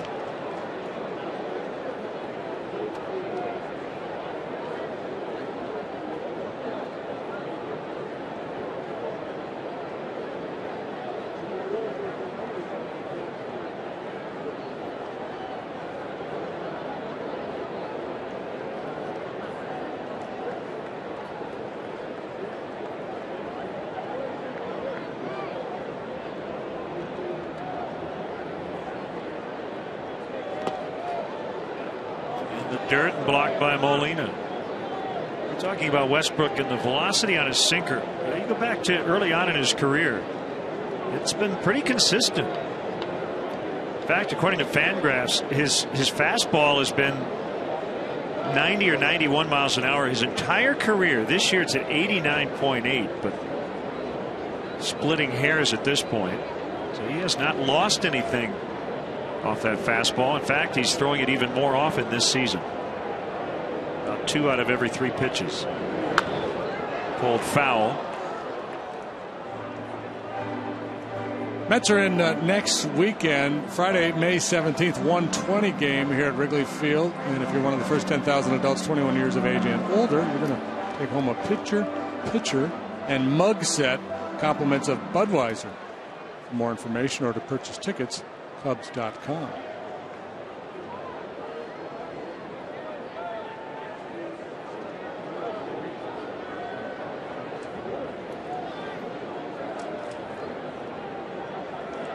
Two is outside. Yeah, and Westbrook's 35 years of age now, and he's the type of guy who could, he could lose a little off his fastball and still be a very effective major league pitcher because of the action he gets. You could throw, 85-mile-an-hour sinkers and still make a living. It's the 4-seam guys who don't really get the good movement as their velocity starts to go down. If they can't make an adjustment, it's time to go play golf or become a broadcaster. Valbuena grounds out. Golden chance for the Cubs to add on. 2 on, no outs. But that ground ball pitcher, Jake Westbrook, gets on.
Game 1 win over the Heat with Stacey King calling the action. Flip over to CSN right after tonight's game as he joins Mark Shanowski to bring you the highlights with a Chicago spin.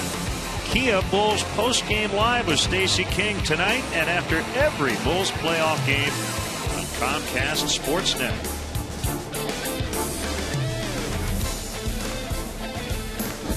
What do we got going on here? Pink helmet. Captain Cub.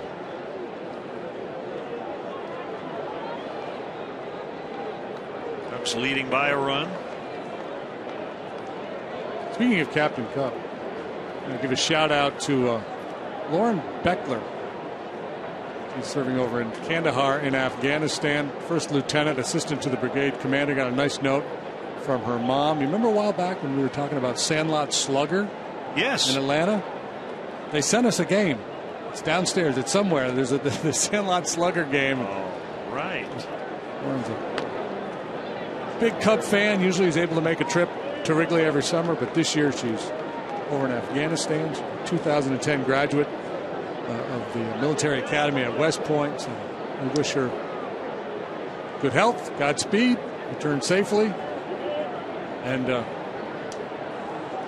go Cubs. Absolutely. 1-1 on Yadier Molina.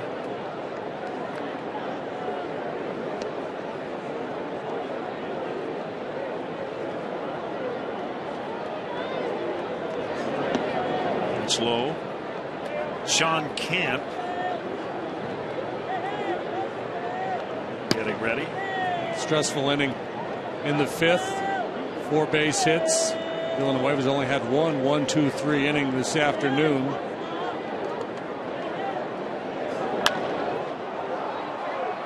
Rainbow into center. And it's to Jesus for the out. Sun's tough.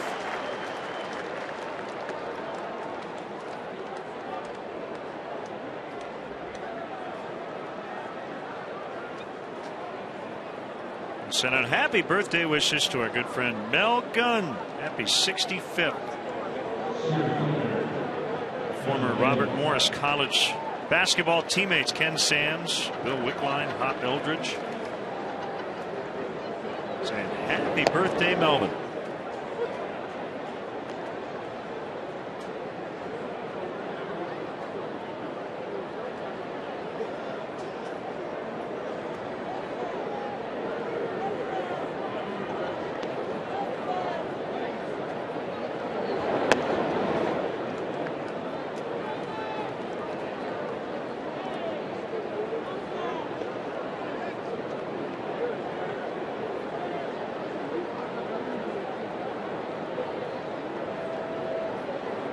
Comes a 1-1 on the ground.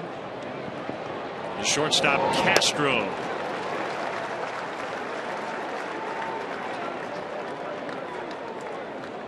Cheer on the Cubs as they host the Mets Sunday, May 19th at 1:20. The first 5,000 children 13 and younger at the game will receive a mini Cubs player figurine.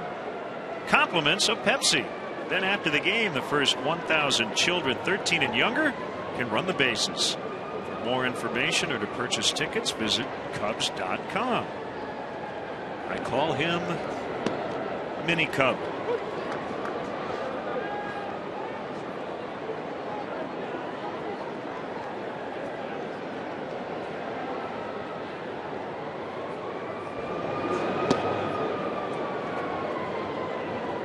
One to David Freese. A single in the second, a double play ball in the fourth.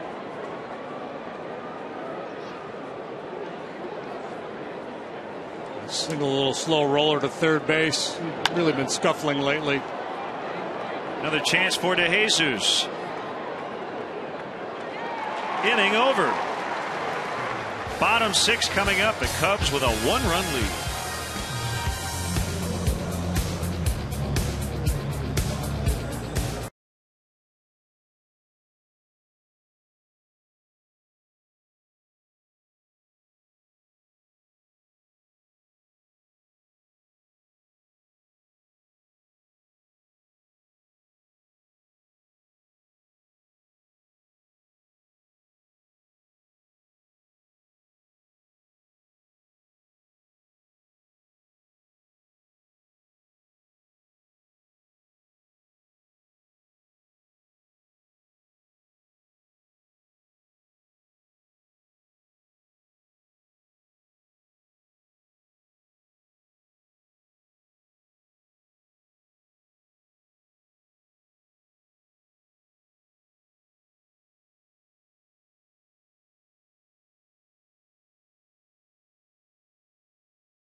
Well, Anthony Rizzo was in such a hot streak, then had that 0 for 4 last night, but he's 2 for 2 today with a double and a run scored, average at 266. Lance Lynn really pitched him tough last night. Then his final at bat came off of Rosenthal, I believe it was, hit that deep drive to center field. So he had a real good swing that final AB. Fair ball, a bobble by Craig, and a little option flip to the pitcher.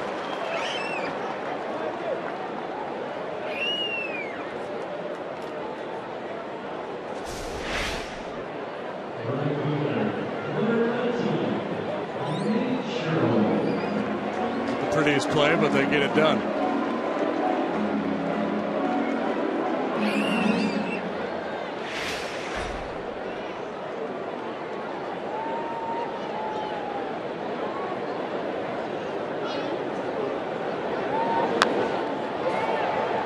Jerk foul by Sherholtz. He gave the Cubs the lead with his double. It resulted in 2 runs in the 4th. Pink Hat Day here at Wrigley Field. Breast Cancer Awareness Day presented by Advocate Healthcare, and the 7th inning stretch will be led by breast cancer survivors Victoria Leva Amick, Sheila Erasmus, Gina Zills, and we look forward to their rendition coming up.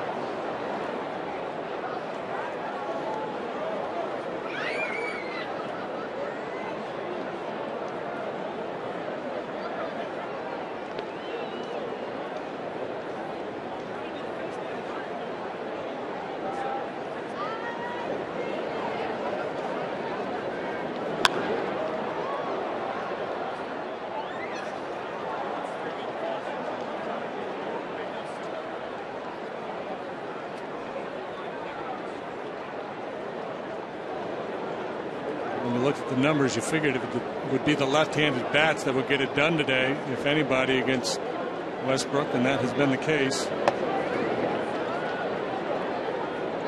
Atlanta, Rizzo, Sherholtz all having the best at bats. James Russell getting ready in the Cub bullpen.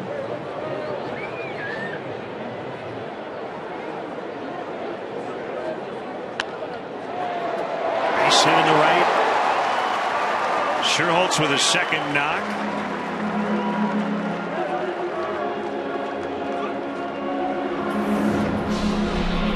And for our Xfinity high-speed action, this base hit scored a run, but Ryan Sweeney with a heads-up throw to Valbuena snuck in behind Carpenter.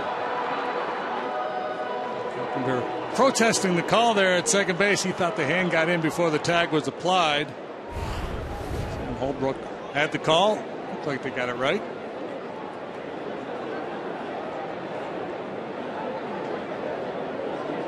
Gives a pitcher such a big lift when you get an out like that. He comes up, makes a big throw, leaves their feet to make a play in the outfield.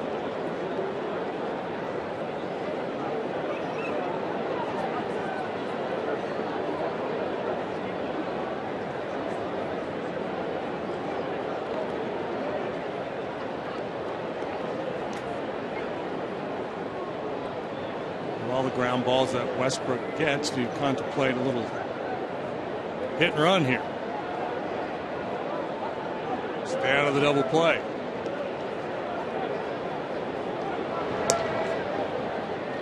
And with that in mind, Westbrook keeping a watch on Sherholtz.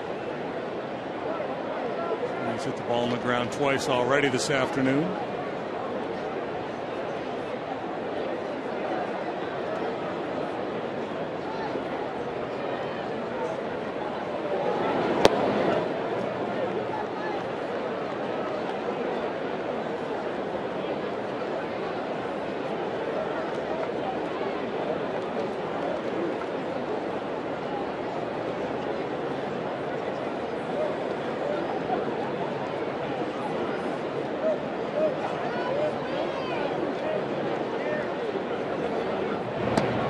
Sherholtz capable of stealing a base, but that's the tough part about this formula. You're thinking about running to stay out of a double play, but if you get a swing and miss, or you got Molina behind the plate, and he's so good at throwing out base stealers, you could lose a base runner that way. Chopped into right.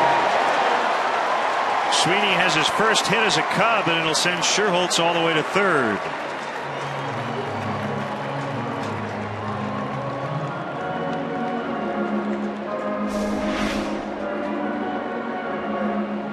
Got his ground ball, but playing for the double play. Carpenter shaded towards the bag, little extra room to work with on the right side for Sweeney, and he exploits it for a knock. That'll be it for Westbrook. Seth Maness coming in along with Daniel Descalso. It'll be a double switch. We'll be back. The Honda call to the pen.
Rookie right-hander Seth Maness with just his third major league appearance. One out, first and third. Throwing the youngster into a tight situation in a tight ball game on the road. Inning and 2/3 under his belt. He's a control freak. Look at his strikeout to walk ratios as a minor leaguer, just incredible. 10-1. 154 strikeouts, 15 walks issued in his minor league career coming into play this year. Product of East Carolina University. And ball one on Navarro as Carpenter goes from second to third. Daniel Descalso into play second. Man, it's his game plan similar to Westbrook. Ground ball type guy, finesse pitcher.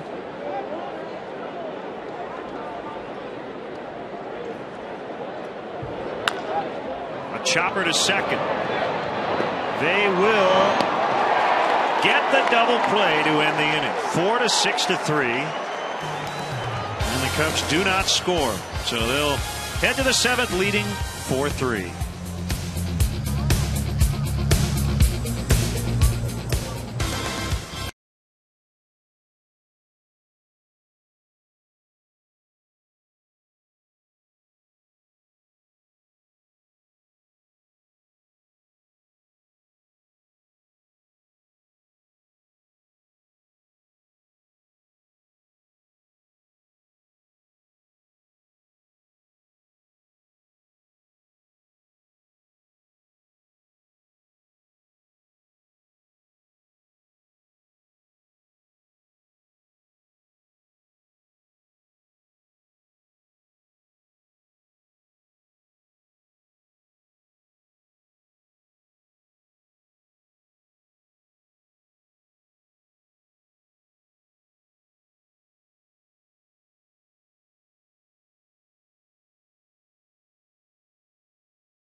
tweets with Cubs in-game live only at csnchicago.com, brought to you by Comcast Business Class. Let's hear from Dale Swain on Carlos Villanueva. You know, he's kept us in every ball game, especially early, his first about 4 or whatever. It was, you know, tremendous. So, you know, had a little hiccups the last couple, but mainly just a couple pitches. There hasn't been like, you know, guys hitting them or whatever. A couple guys get on and make a real bad pitch. But other than that, he's still been really sharp throughout the whole ball games. And working with a lead here into the 7th. How about Seth Maness? It needed 2 pitches to get that double play ball. He has now thrown 10 major league pitches and has recorded 7 outs in 3 appearances. I wonder if Mike Matheny called on him in that situation. I mean, he's been the magic man. Cosma, Descalzo, Carpenter for the Cardinals. Cubs trying to sweep them.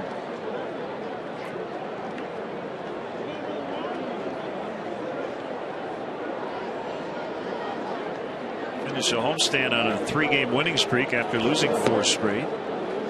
2-0.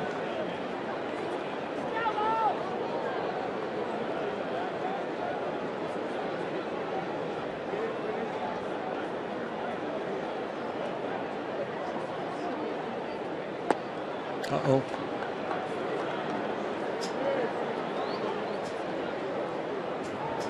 Two walks in the first, a hit batter in the 4th. Villanueva's command generally has been pretty good today. And where was that one? All 4.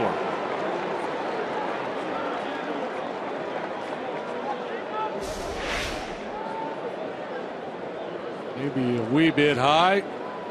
Strax had it at the top of the strike zone. As you like to say, could have been. Could have been. Especially on 3-0. Trying to get those guys back there. 3-0 Leo. Anything close, strike 1. First at bat of the day for Descalzo.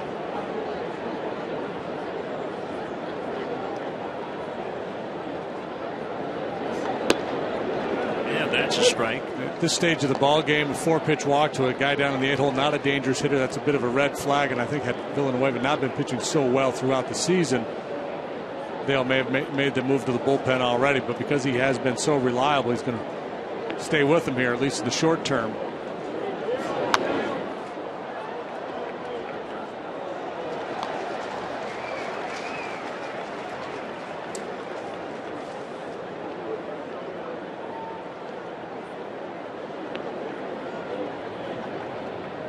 Michael Bolton has joined Russell.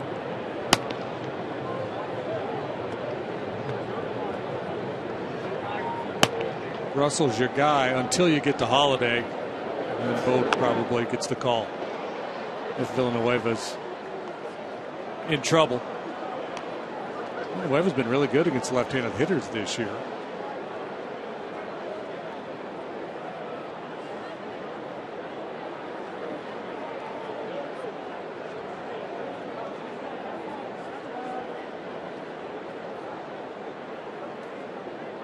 Cosma at first, nobody out. Villanueva trying to put away Descalzo. Here it comes. 1-2.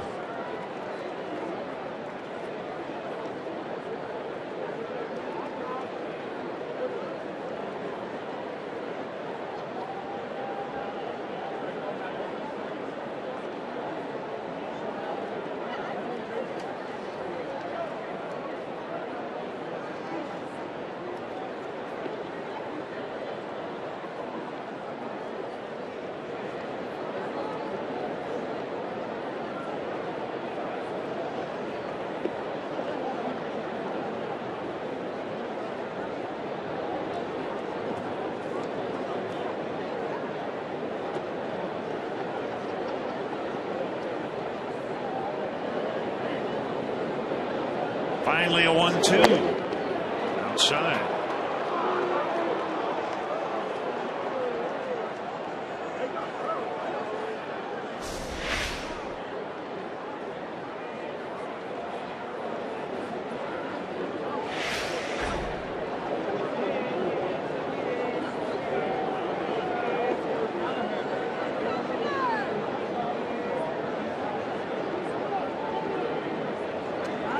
Cardinals taking a little extra time here. He realizes near the end of the line for him today. Trying to make a pitch. Change up.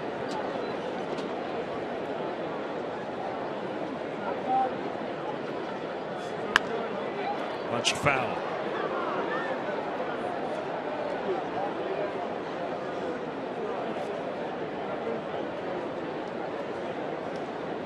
Hey, we got to wish Dorothy Farrell. Always keeps score right behind the visitors' dugout. Happy 87th birthday, Dorothy. Wow. She looks great, doesn't she? Yeah, she does. Feisty, too.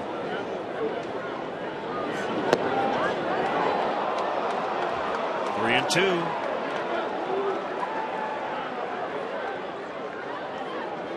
Not happy about that call. Give it to him. Let him have it, Dorothy. Poke a hole in that mask. She invented that line.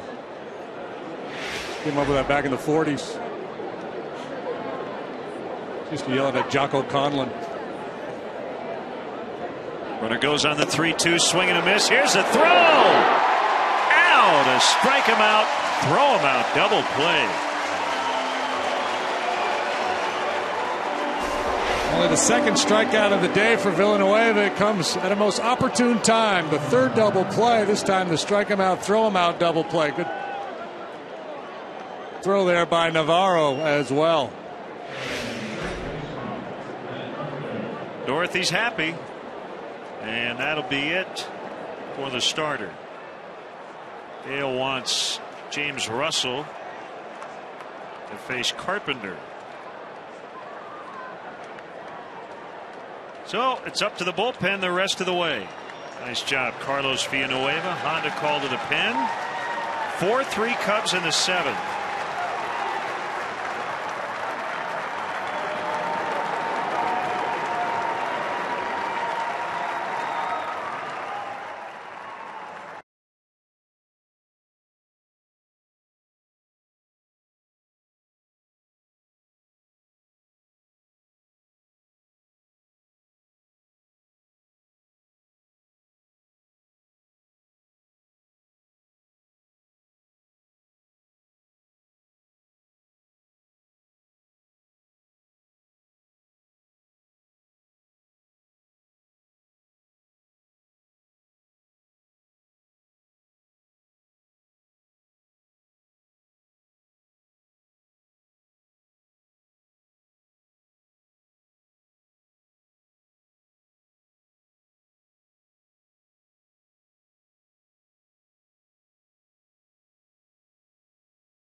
And with a 0 ERA, James Russell, 18th appearance. You see 13 scoreless innings on just 8 hits. Doesn't hurt himself. He's walked just 2 while striking out 15. He's been tough on both left and right-handed batters.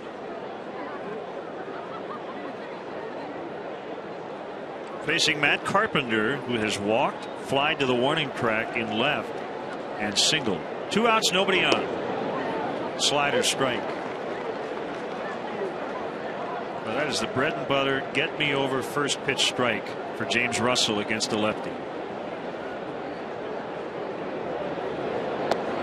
They'll go a little harder off the edge.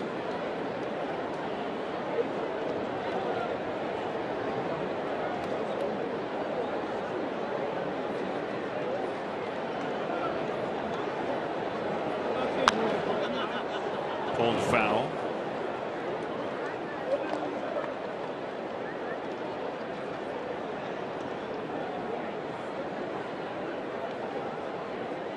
Russell's career best scoreless streak wise, 14 innings back in 2011.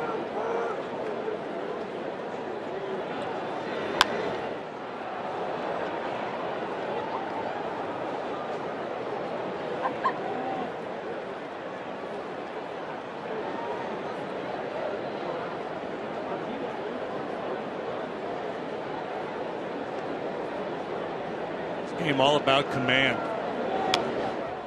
Good command of his fastball, good breaking ball. He doesn't throw his changeup much to lefties, if ever. He'll use that against the right-handed hitters, help neutralize them.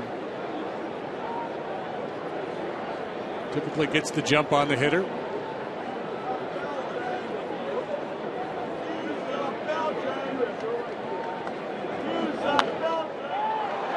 Into the right field corner, and this will get the tying run into scoring position.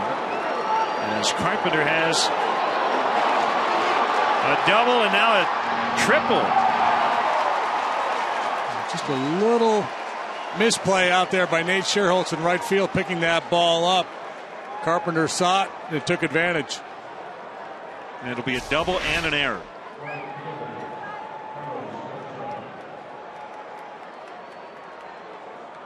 It's up off the fence, and Nate tries to get it with the bare hand. And just that little bit, the difference.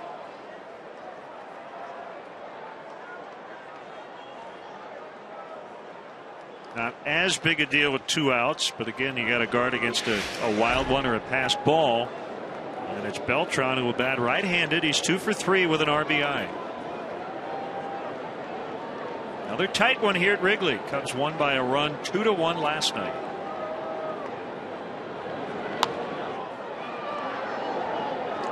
Pitch change up there from Russell.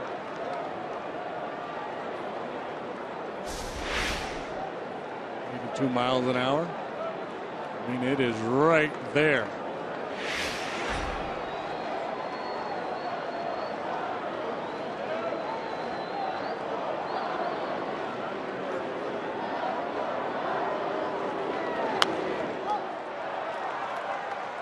MLB.com at bat is the #1 source for live baseball everywhere you go. Available for iPhone, iPad, Android, and BlackBerry 10. At Bat delivers Cubs baseball with live audio, pitch tracking, stats, news, highlights, and more.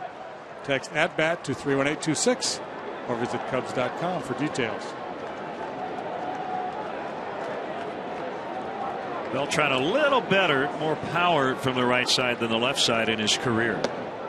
Inside that time. 1-2.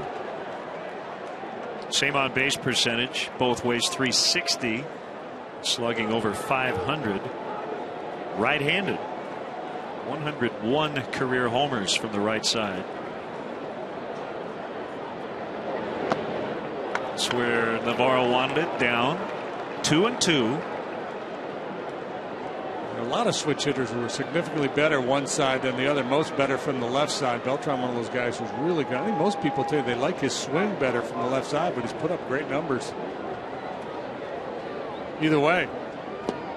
Ooh. Ooh. 3-2. Let's see.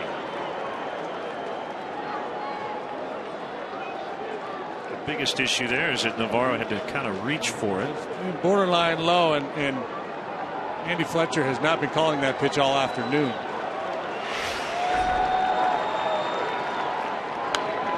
Doesn't make you want it any less if you're the guy out there on the mound.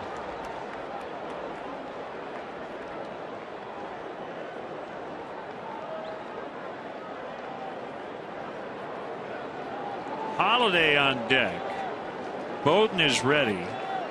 Should it get to him here in this inning?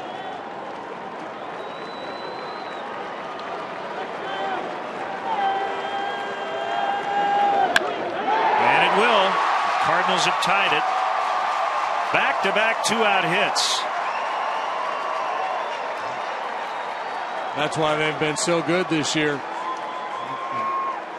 Awfully good with men in scoring position. Men in scoring position with 2 outs. This is a letter high fastball that Beltran's able to get on top of and really throw that top hand, turn it over, and drive that ball.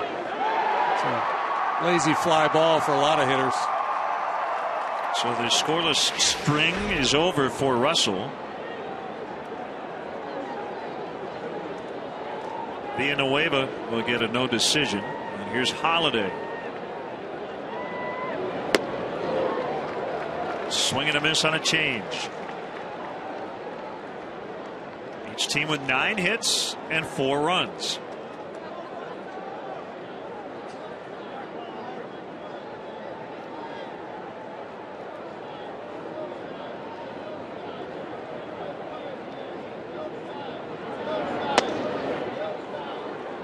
Cutter inside.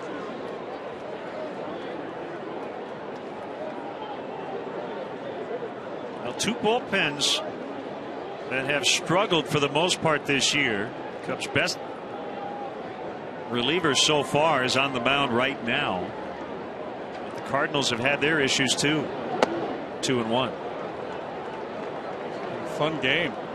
Back and forth. 3 different lead changes. Couple double plays, big double plays earned by both clubs. Matheny with his pitching coach next to him, Derek Lilliquist.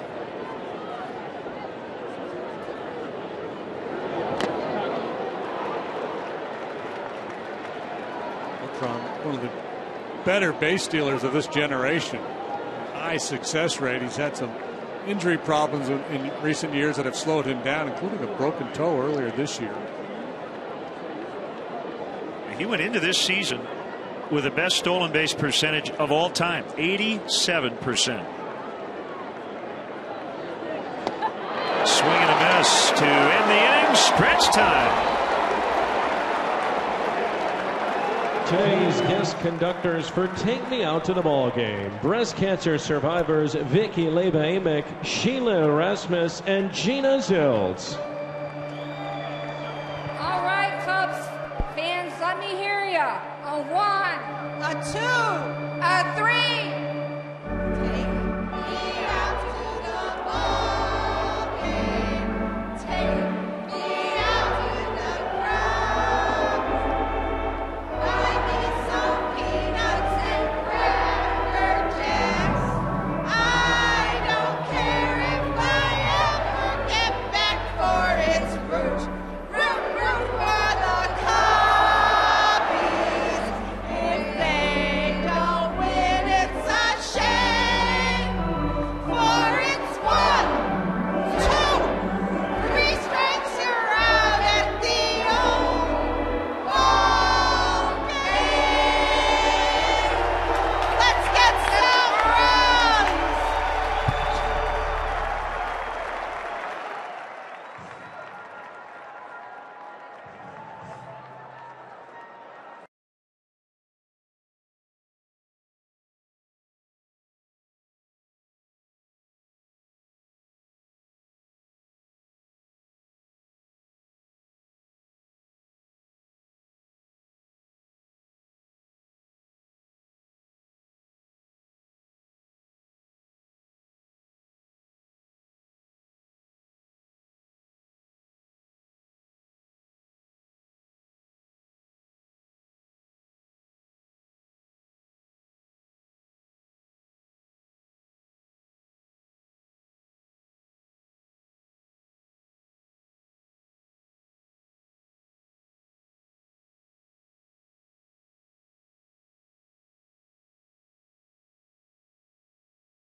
New ball game once again, 4-4. Cody Ransom up the middle and through for a hit off Manus. He got out of the 6th.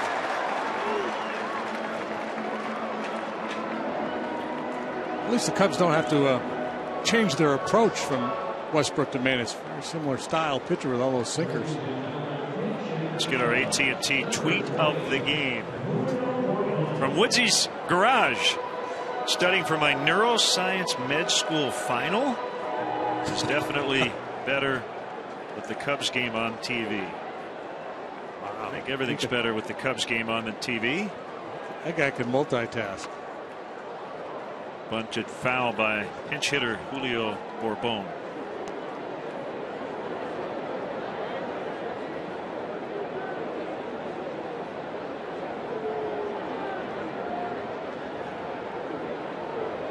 Well, certainly at that stage of the ball game now we start thinking about deploying the one-run strategy. Push one across.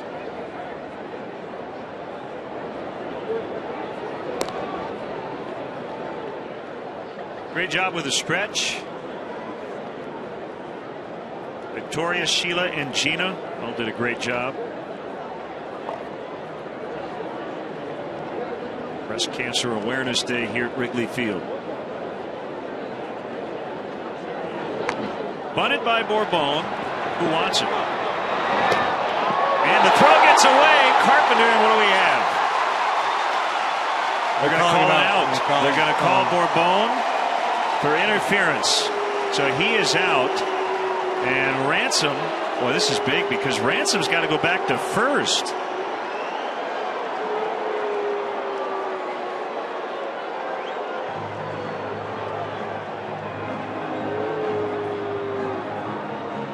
Andy Fletcher, the home plate umpire, is the man who made the call ruling that Bourbon was inside the baseline. But at some point you got to come to the bag. That throw, that play all happened all at once right at the base. Get a good look at it here. Now he's clearly inside the line. Coming back to the bag, and I mean the play's made at the base. I mean he's on the bag when that contact is made. If he's 2 or 3 steps shy of the bag and that throw hits him in the back rather, I get it, but yeah, you're right. I mean, he was on the grass. He was inside the line on his way down there. But when the ball got there, it was right at that point where he's touching the base. And as you mentioned, the base is in fair territory. Right. You got to get there. So at any rate, 1 out, and Ransom still at first. A bad break.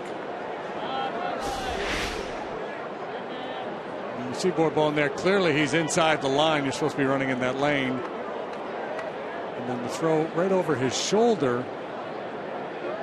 And actually didn't hit him. He knocked it out of the glove. And the only ruling that could be justified there is that because he was running inside, it made it difficult for the first baseman to see the ball. Craig couldn't see the ball and handle it, but that's not what caused the ball to drop. It was the contact.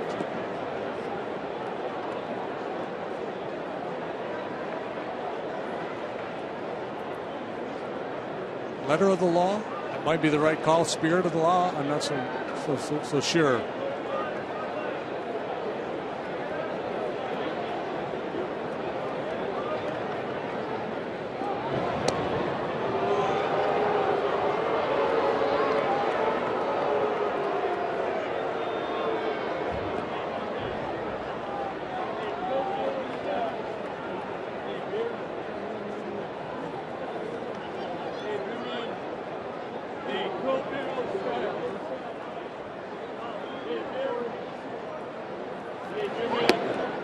Outside.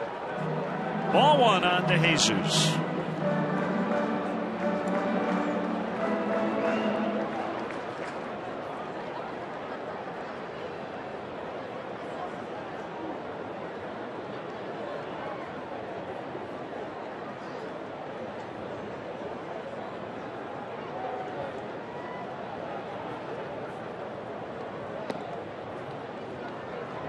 The deepest count Manus has had in the big leagues.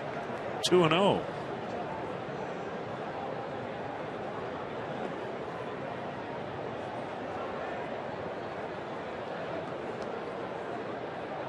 $11th round pick 2 years ago. It only took the Cardinals $1,000 to get him.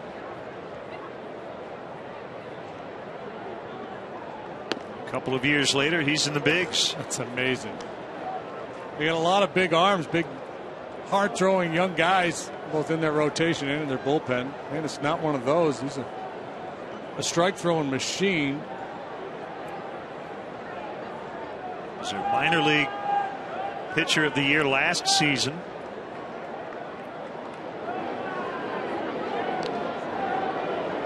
Walked 9 men last year in 123 2/3 innings at AA.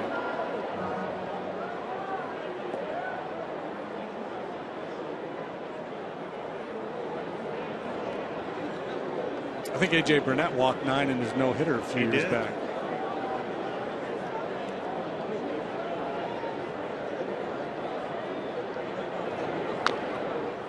Chopped foul.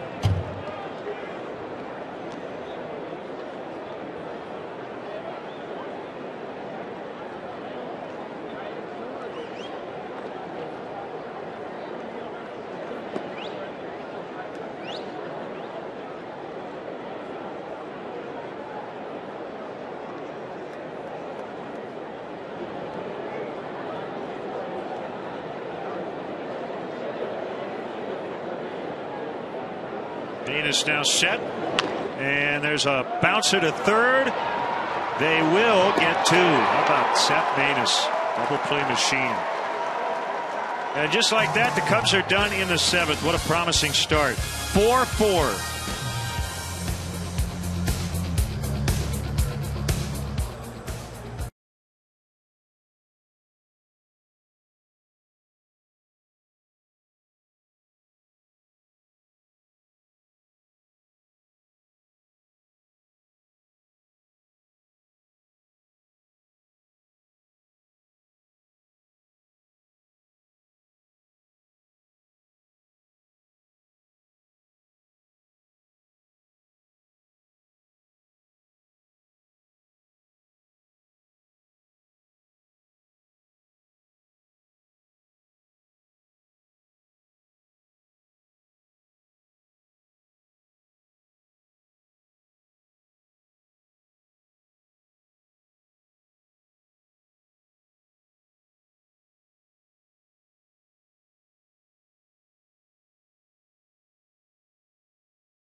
Gave a slow-mo replay.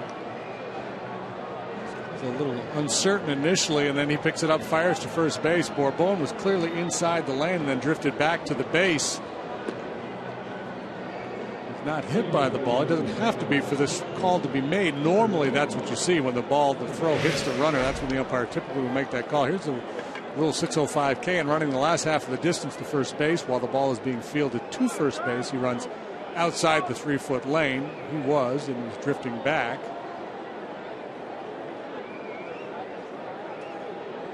And then the umpire's judgment in doing so interferes with the fielder taking the throw at first base. So I guess the call is justified when you look at the rule. But I'm just saying, when the batter's at the bag, normally you don't see that call. Right-hander Michael Bowden is on.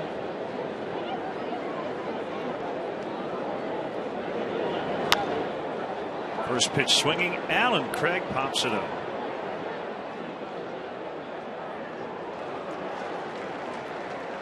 Big league pop up right there. I think that's some hang time. It was like a Reggie Roby punt. 1-395 for Michael Bowden. He's working for the 13th time.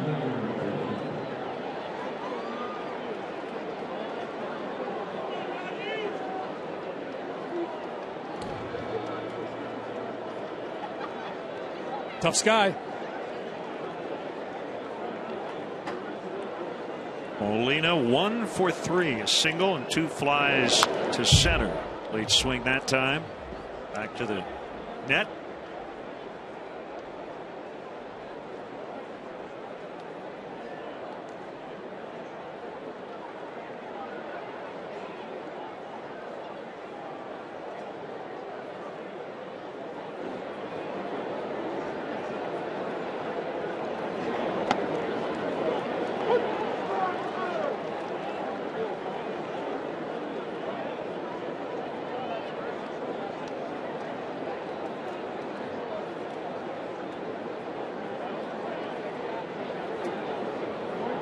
And the 0-2 pulled in the left for a base hit.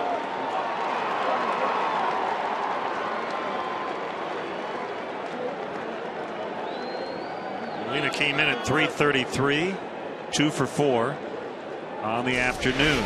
So Navarro calling for this fastball. He wanted it way up out of the zone. Bowden threw a little two-seamer that was up some, but not enough.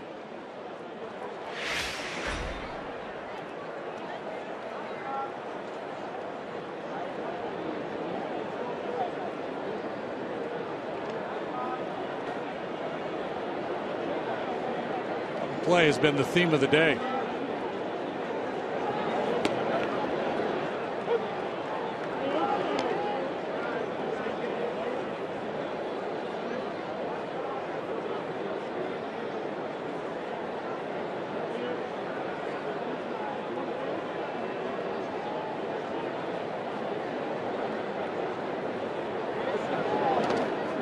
It's through Navarro. The go-ahead run now in scoring position. It's a wild pitch on Bowden. The Cubs lead the world in balls to the backstop. Wild pitches or pass balls. Well, not able to get down in time to block that one and prevent the advance by Molina. So there goes your double play chance.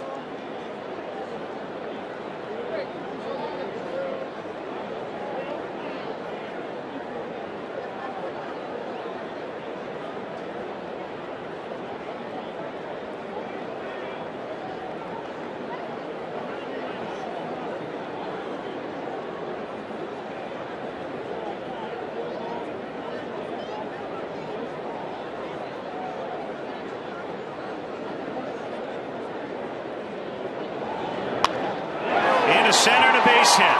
Molina's going to be sent by Jose Oquendo, and the Cardinals lead again. Seesaw battle today at Wrigley, and the visitors now are up 5-4. Second RBI of the game for John Jay. He delivered a sac fly back in the fourth. This ball up in the zone a little bit too. Jay jumps all over it for a line drive single.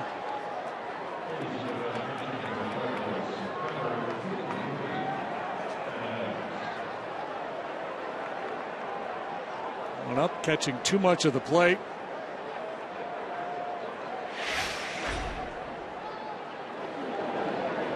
Molina, who had moved into scoring position, and that ball eluded Navarro.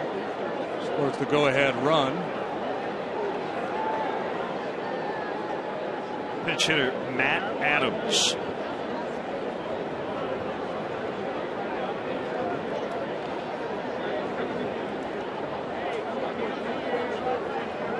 Just came off the DL yesterday and off the bench, fly to left in the ninth off Kevin Gregg.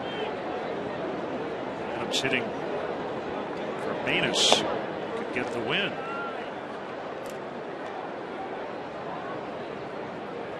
Hard throwing Trevor Rosenthal.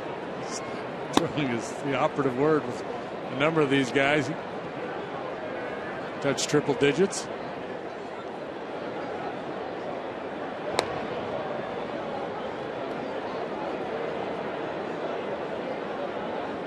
Everybody has to have a label in this game. Right? Hard throwing, soft tossing.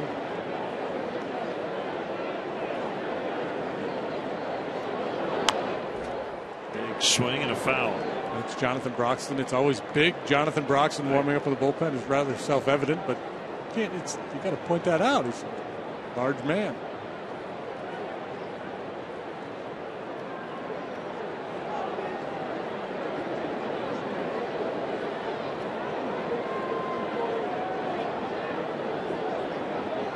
Probably always the tall left-hander, Jim DeShays.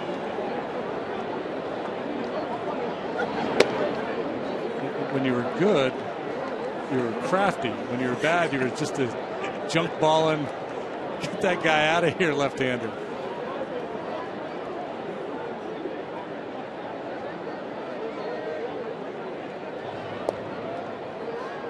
Really aspired to be the stylish left-hander. That's the one I want to have that label. Second basemen are generally scrappy.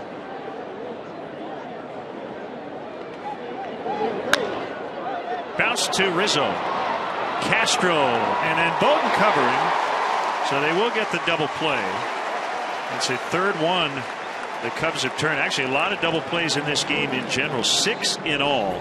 But the Cardinals grab the lead again. It's now 5-4 St. Louis.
Thank you, Cap. Trevor Rosenthal, to use your phrase from last night, the drop and drive variety right-hander. 1-0 on Castro. 5-4 St. Louis. Cardinals with their third lead of the day. You see Castro take that fastball right there. Rosenthal throws a bunch of fastballs, and he started him with a breaking ball and missed. So you could pretty much guess fastball there on 1-0. Changed him up. Yeah, he started breaking ball and he fell behind, and I'm guessing if you look at his numbers, when he's behind in the count, he probably throws his fastball 90% of the time. Chased a low one. It was the only good pitch he had, and the at bat was the one he took. He probably could have done anything with. Tomorrow night, the Stanley Cup playoffs return to the United Center. Tune in as the mighty Hawks look to shut down the Wild and get to round 2. Coverage starts at 7:30 with a special Chevy pregame line from the concourse. Blackhawks Wild Game 5 tomorrow night at 7:30 on Comcast Sportsnet. Hawks lead the series 3-1 after a win last night.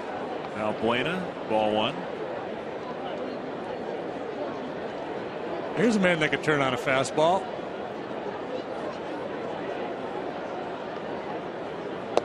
Was it in Milwaukee when he hit that home run and he said after the game that's what he was trying to do? He was trying to hit the home run. Not sure where it was, but yes. Maybe Cincinnati. Last road trip. Miami. Wasn't it the 9th inning in Miami? I don't know. He had a really good trip.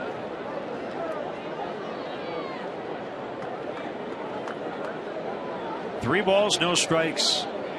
The wind is blowing in, not particularly hard.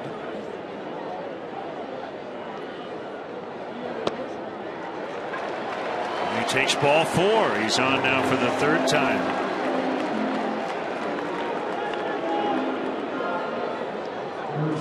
Mike Matheny out of the dugout. I think he's going to go get his left hand. Randy choked. And it's a Honda call to the pen. So Choate, we got a 3-year deal over the winter. His job is to get lefties. Here he comes. We'll be back.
It is veteran Randy Choate.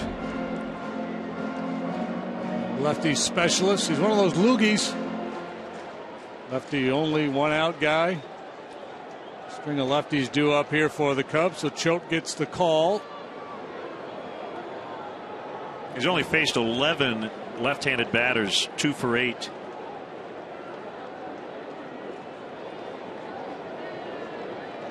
See, he gets Rizzo here. Valbuena at first, and the pitch. Breaking ball did not come back over the inside corner. 1-0.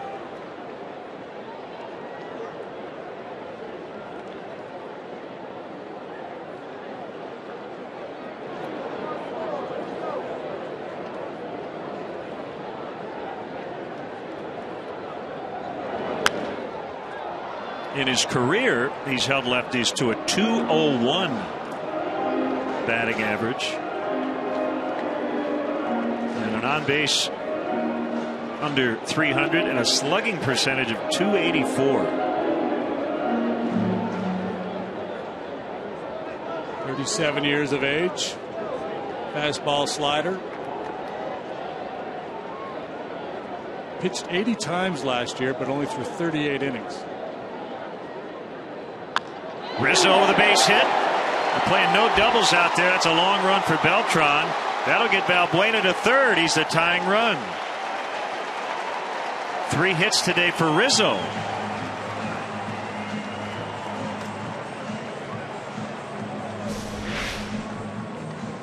Tries that sweeping slider, and it just stays on the inner half for Rizzo. Front leg down, hands fly through the zone. This is what, about his 4th 3-hit game in the last 8 or 9 ball games. Big chance for Nate Schierholtz. As you know, normally yields when a lefty starts. It's been Scott Hairston out there and right. He's having a nice day. He's been on a nice run, so he's going to get this chance.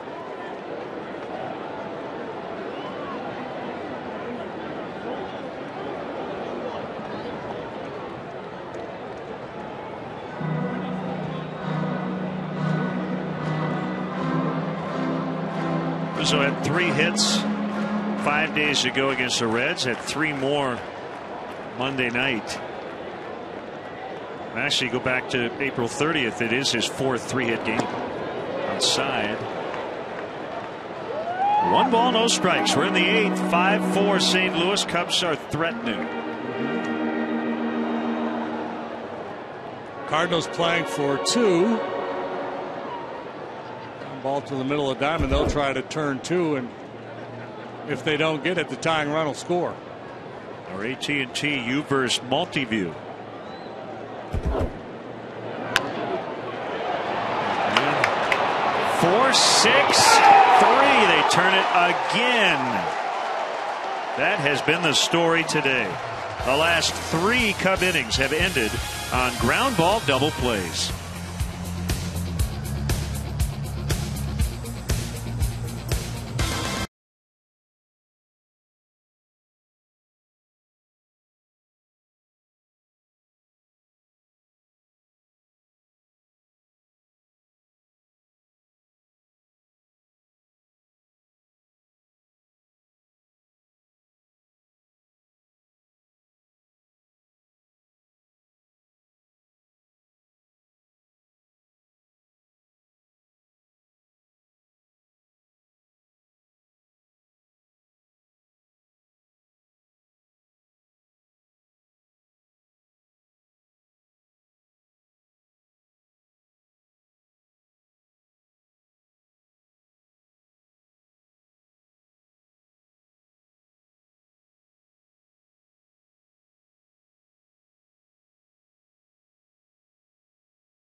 Your day.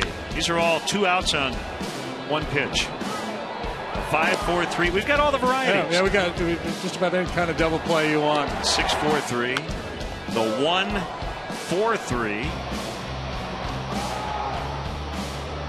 And the Cardinals turning some huge double plays here late. If this were Sesame Street, the count would be today's game is brought to you by the number 2. There's a little 3-6-1 action for you.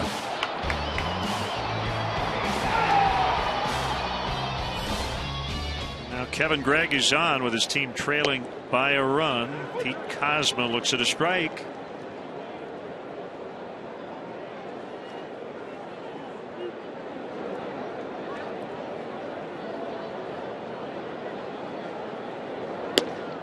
Picked up the save in the ball game last night, his 5th. He's 5 out of 5 in save opportunities. He has not had a lot of work lately.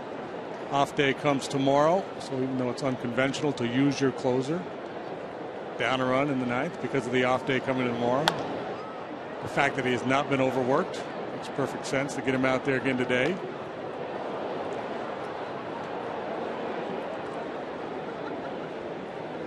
I wouldn't say, well, yeah, I would say Dale was prodded a little bit, as he has been pretty much every day the last couple of weeks. Who's your closer? And when asked on a couple of different occasions, is Greg your guy? You going by committee? Had to admit, as Kozma swings and misses, yeah, Greg's the closer right now. And that's a pretty obvious statement since he's been getting all the save chances. No newborn Cubs fan. The Newborn Fan Club is the perfect gift to showcase what it means to be a Cub for life. Receive a customized photo announcing the birth on the Wrigley Field marquee, a Cubs birth certificate, Cubs baby stocking cap, and a Cubs Rookie of the Year onesie. Perfect for parents and friends alike. Visit Cubs.com for more information and to sign up today. You're getting good at that onesie line. Yeah. Give me one of those. If they come in double XL tall.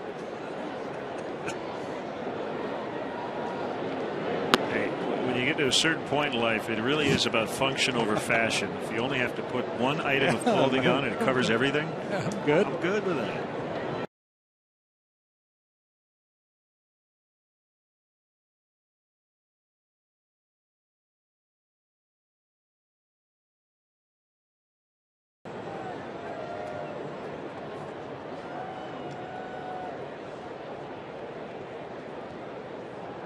Cubs' next opponent is a Washington Nationals.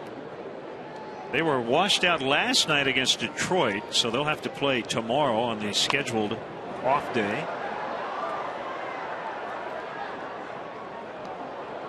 And we have pitching probables for you. That means they'll probably pitch. Jeff Samardzija and Ross Detweiler, the lefty, on Friday. Game 2 we'll have here on CSN. That'll be a 3 o'clock Central Time start. Edwin Jackson against his former team. Steven Strasburg's only 1-4, although his ERA pretty good at 3.45. And then Feldman and Gonzalez, another good matchup on Sunday. Yeah, it's too bad that Strasburg and Samardzija weren't facing each other because they've had very similar seasons, both having a hard time finding wins despite pitching well. Gio Gonzalez with a little bit of an inflated ERA, but certainly he's capable. The Cubs missed Jordan Zimmerman, who's probably been their best. He's been one of the best in the league. He's going to face Anibal Sanchez tonight. Zimmerman with a 164. Sanchez at 182.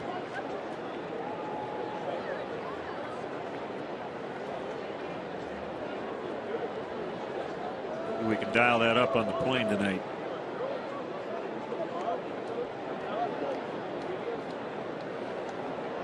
A full count on Descalzo. The pitch. He got it.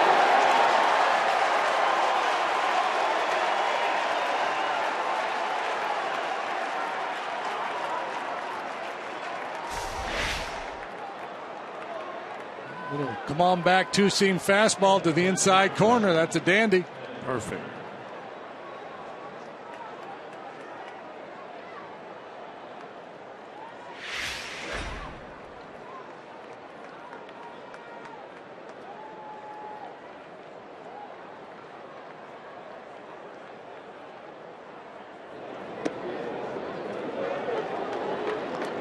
Nothing in one to Carpenter.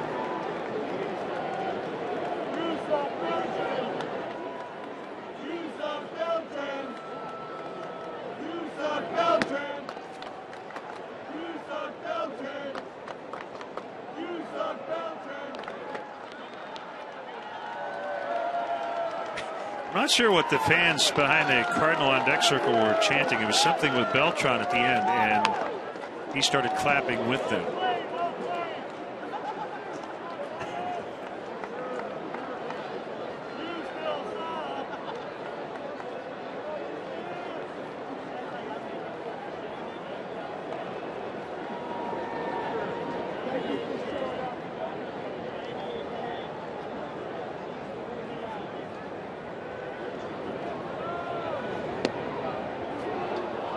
Outside. 2-2.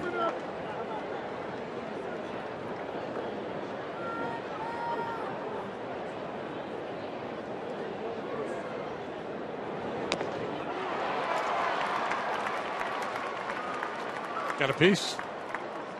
Good splitter there from Greg.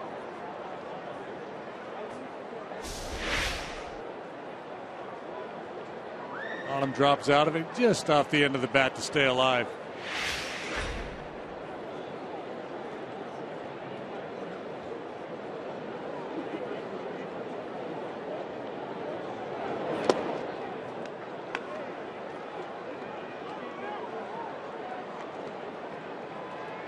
Final in Cincy, the Braves 7, the Reds 2.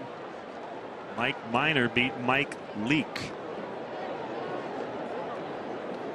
So the Braves take 2 of 3 in that series. And could have swept the Reds if not for that big Reds 9th inning last night. That one is inside. And a 2-out walk to Carpenter. This time it's Kevin Gregg who's doing the double play, double take. But he just missed.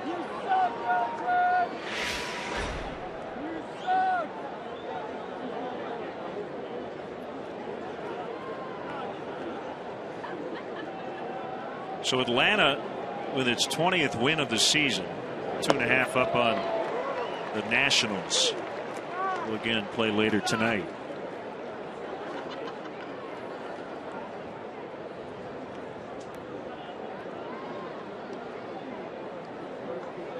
Juan Francisco with a grand slam against his former team.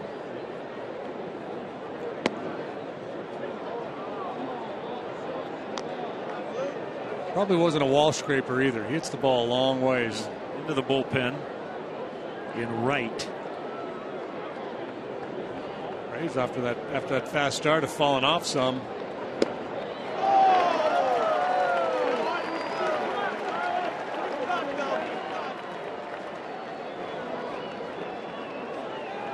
Giants up on the Phillies 2-1.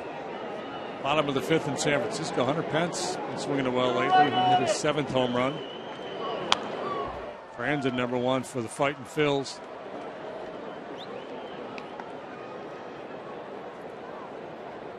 So the Mets beating the White Sox 1-0 in 10 last night. Matt Harvey with that ridiculous no decision. But the Mets and White Sox had played just 3 previous games prior to this week, going back to 1997. That is a scheduling quirk. The only other 2 teams in Interleague who've played that infrequently since interleague action began, the Rangers and the Cardinals, and I believe they will play again this year. And they met up in the World Series a couple of years ago too. I wonder if that's because the Mets always have a series with the Yankees and the Sox always have a series with the Cubs. Could be.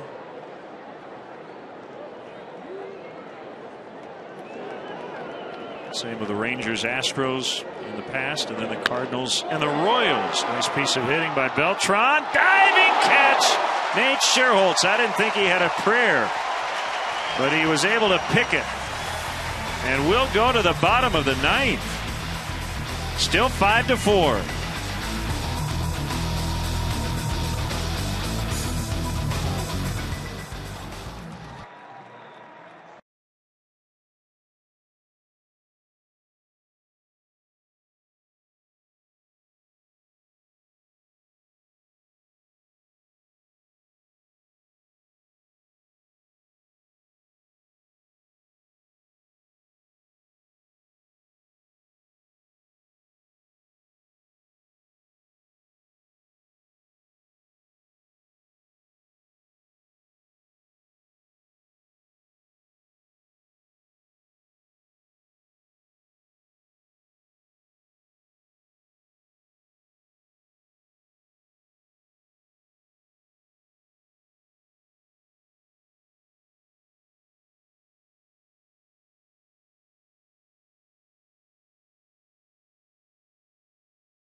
Battle of hard-throwing right-handers as Edwin Jackson and the Nats Steven Strasburg square off in D.C. Coverage begins at 2:30.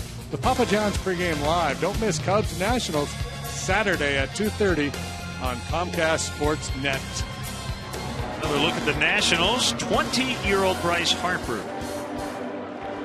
He's doing all right. And we mentioned Strasburg. Really good ERA, but only 1 win to show for it here early on. Boy, where would the Cardinals be without this guy with all the problems they've had? Mott with the injury. Mitchell Boggs really struggled, but Mujica 8 for 8 in save chances as he faces Ryan Sweeney. Yeah, he's stabilized things a little bit now. The Cardinals bullpen's been better recently. He throws a ton of split finger fastballs. There's another one.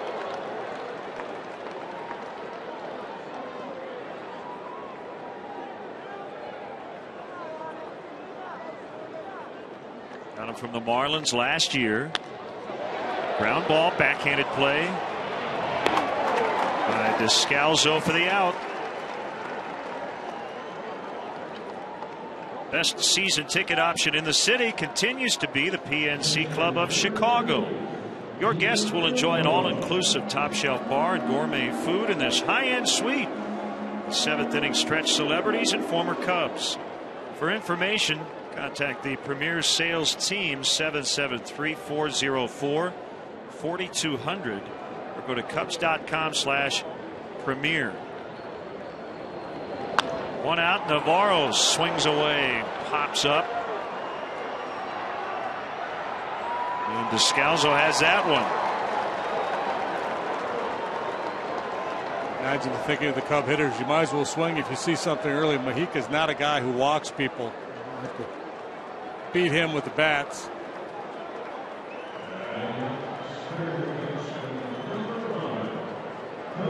Walked one so far this year.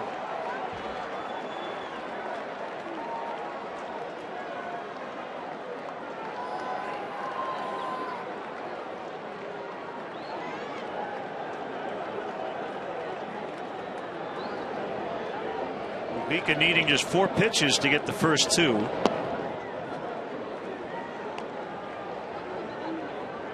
Ball 1. 2010 with the Padres, he worked 69 2/3 innings and issued 6 free passes.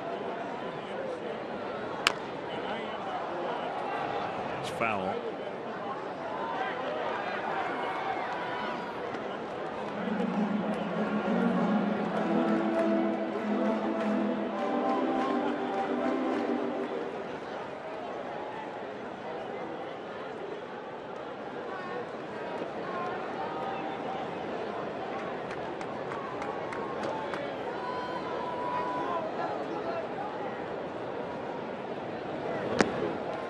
Two and one.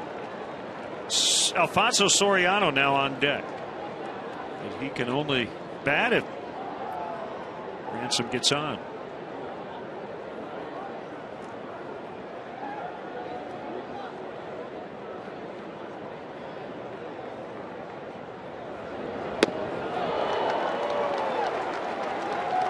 There's that splitter hard, and it's so deceptive. Hitter sees fastball with downward action, has him out in front and over the top.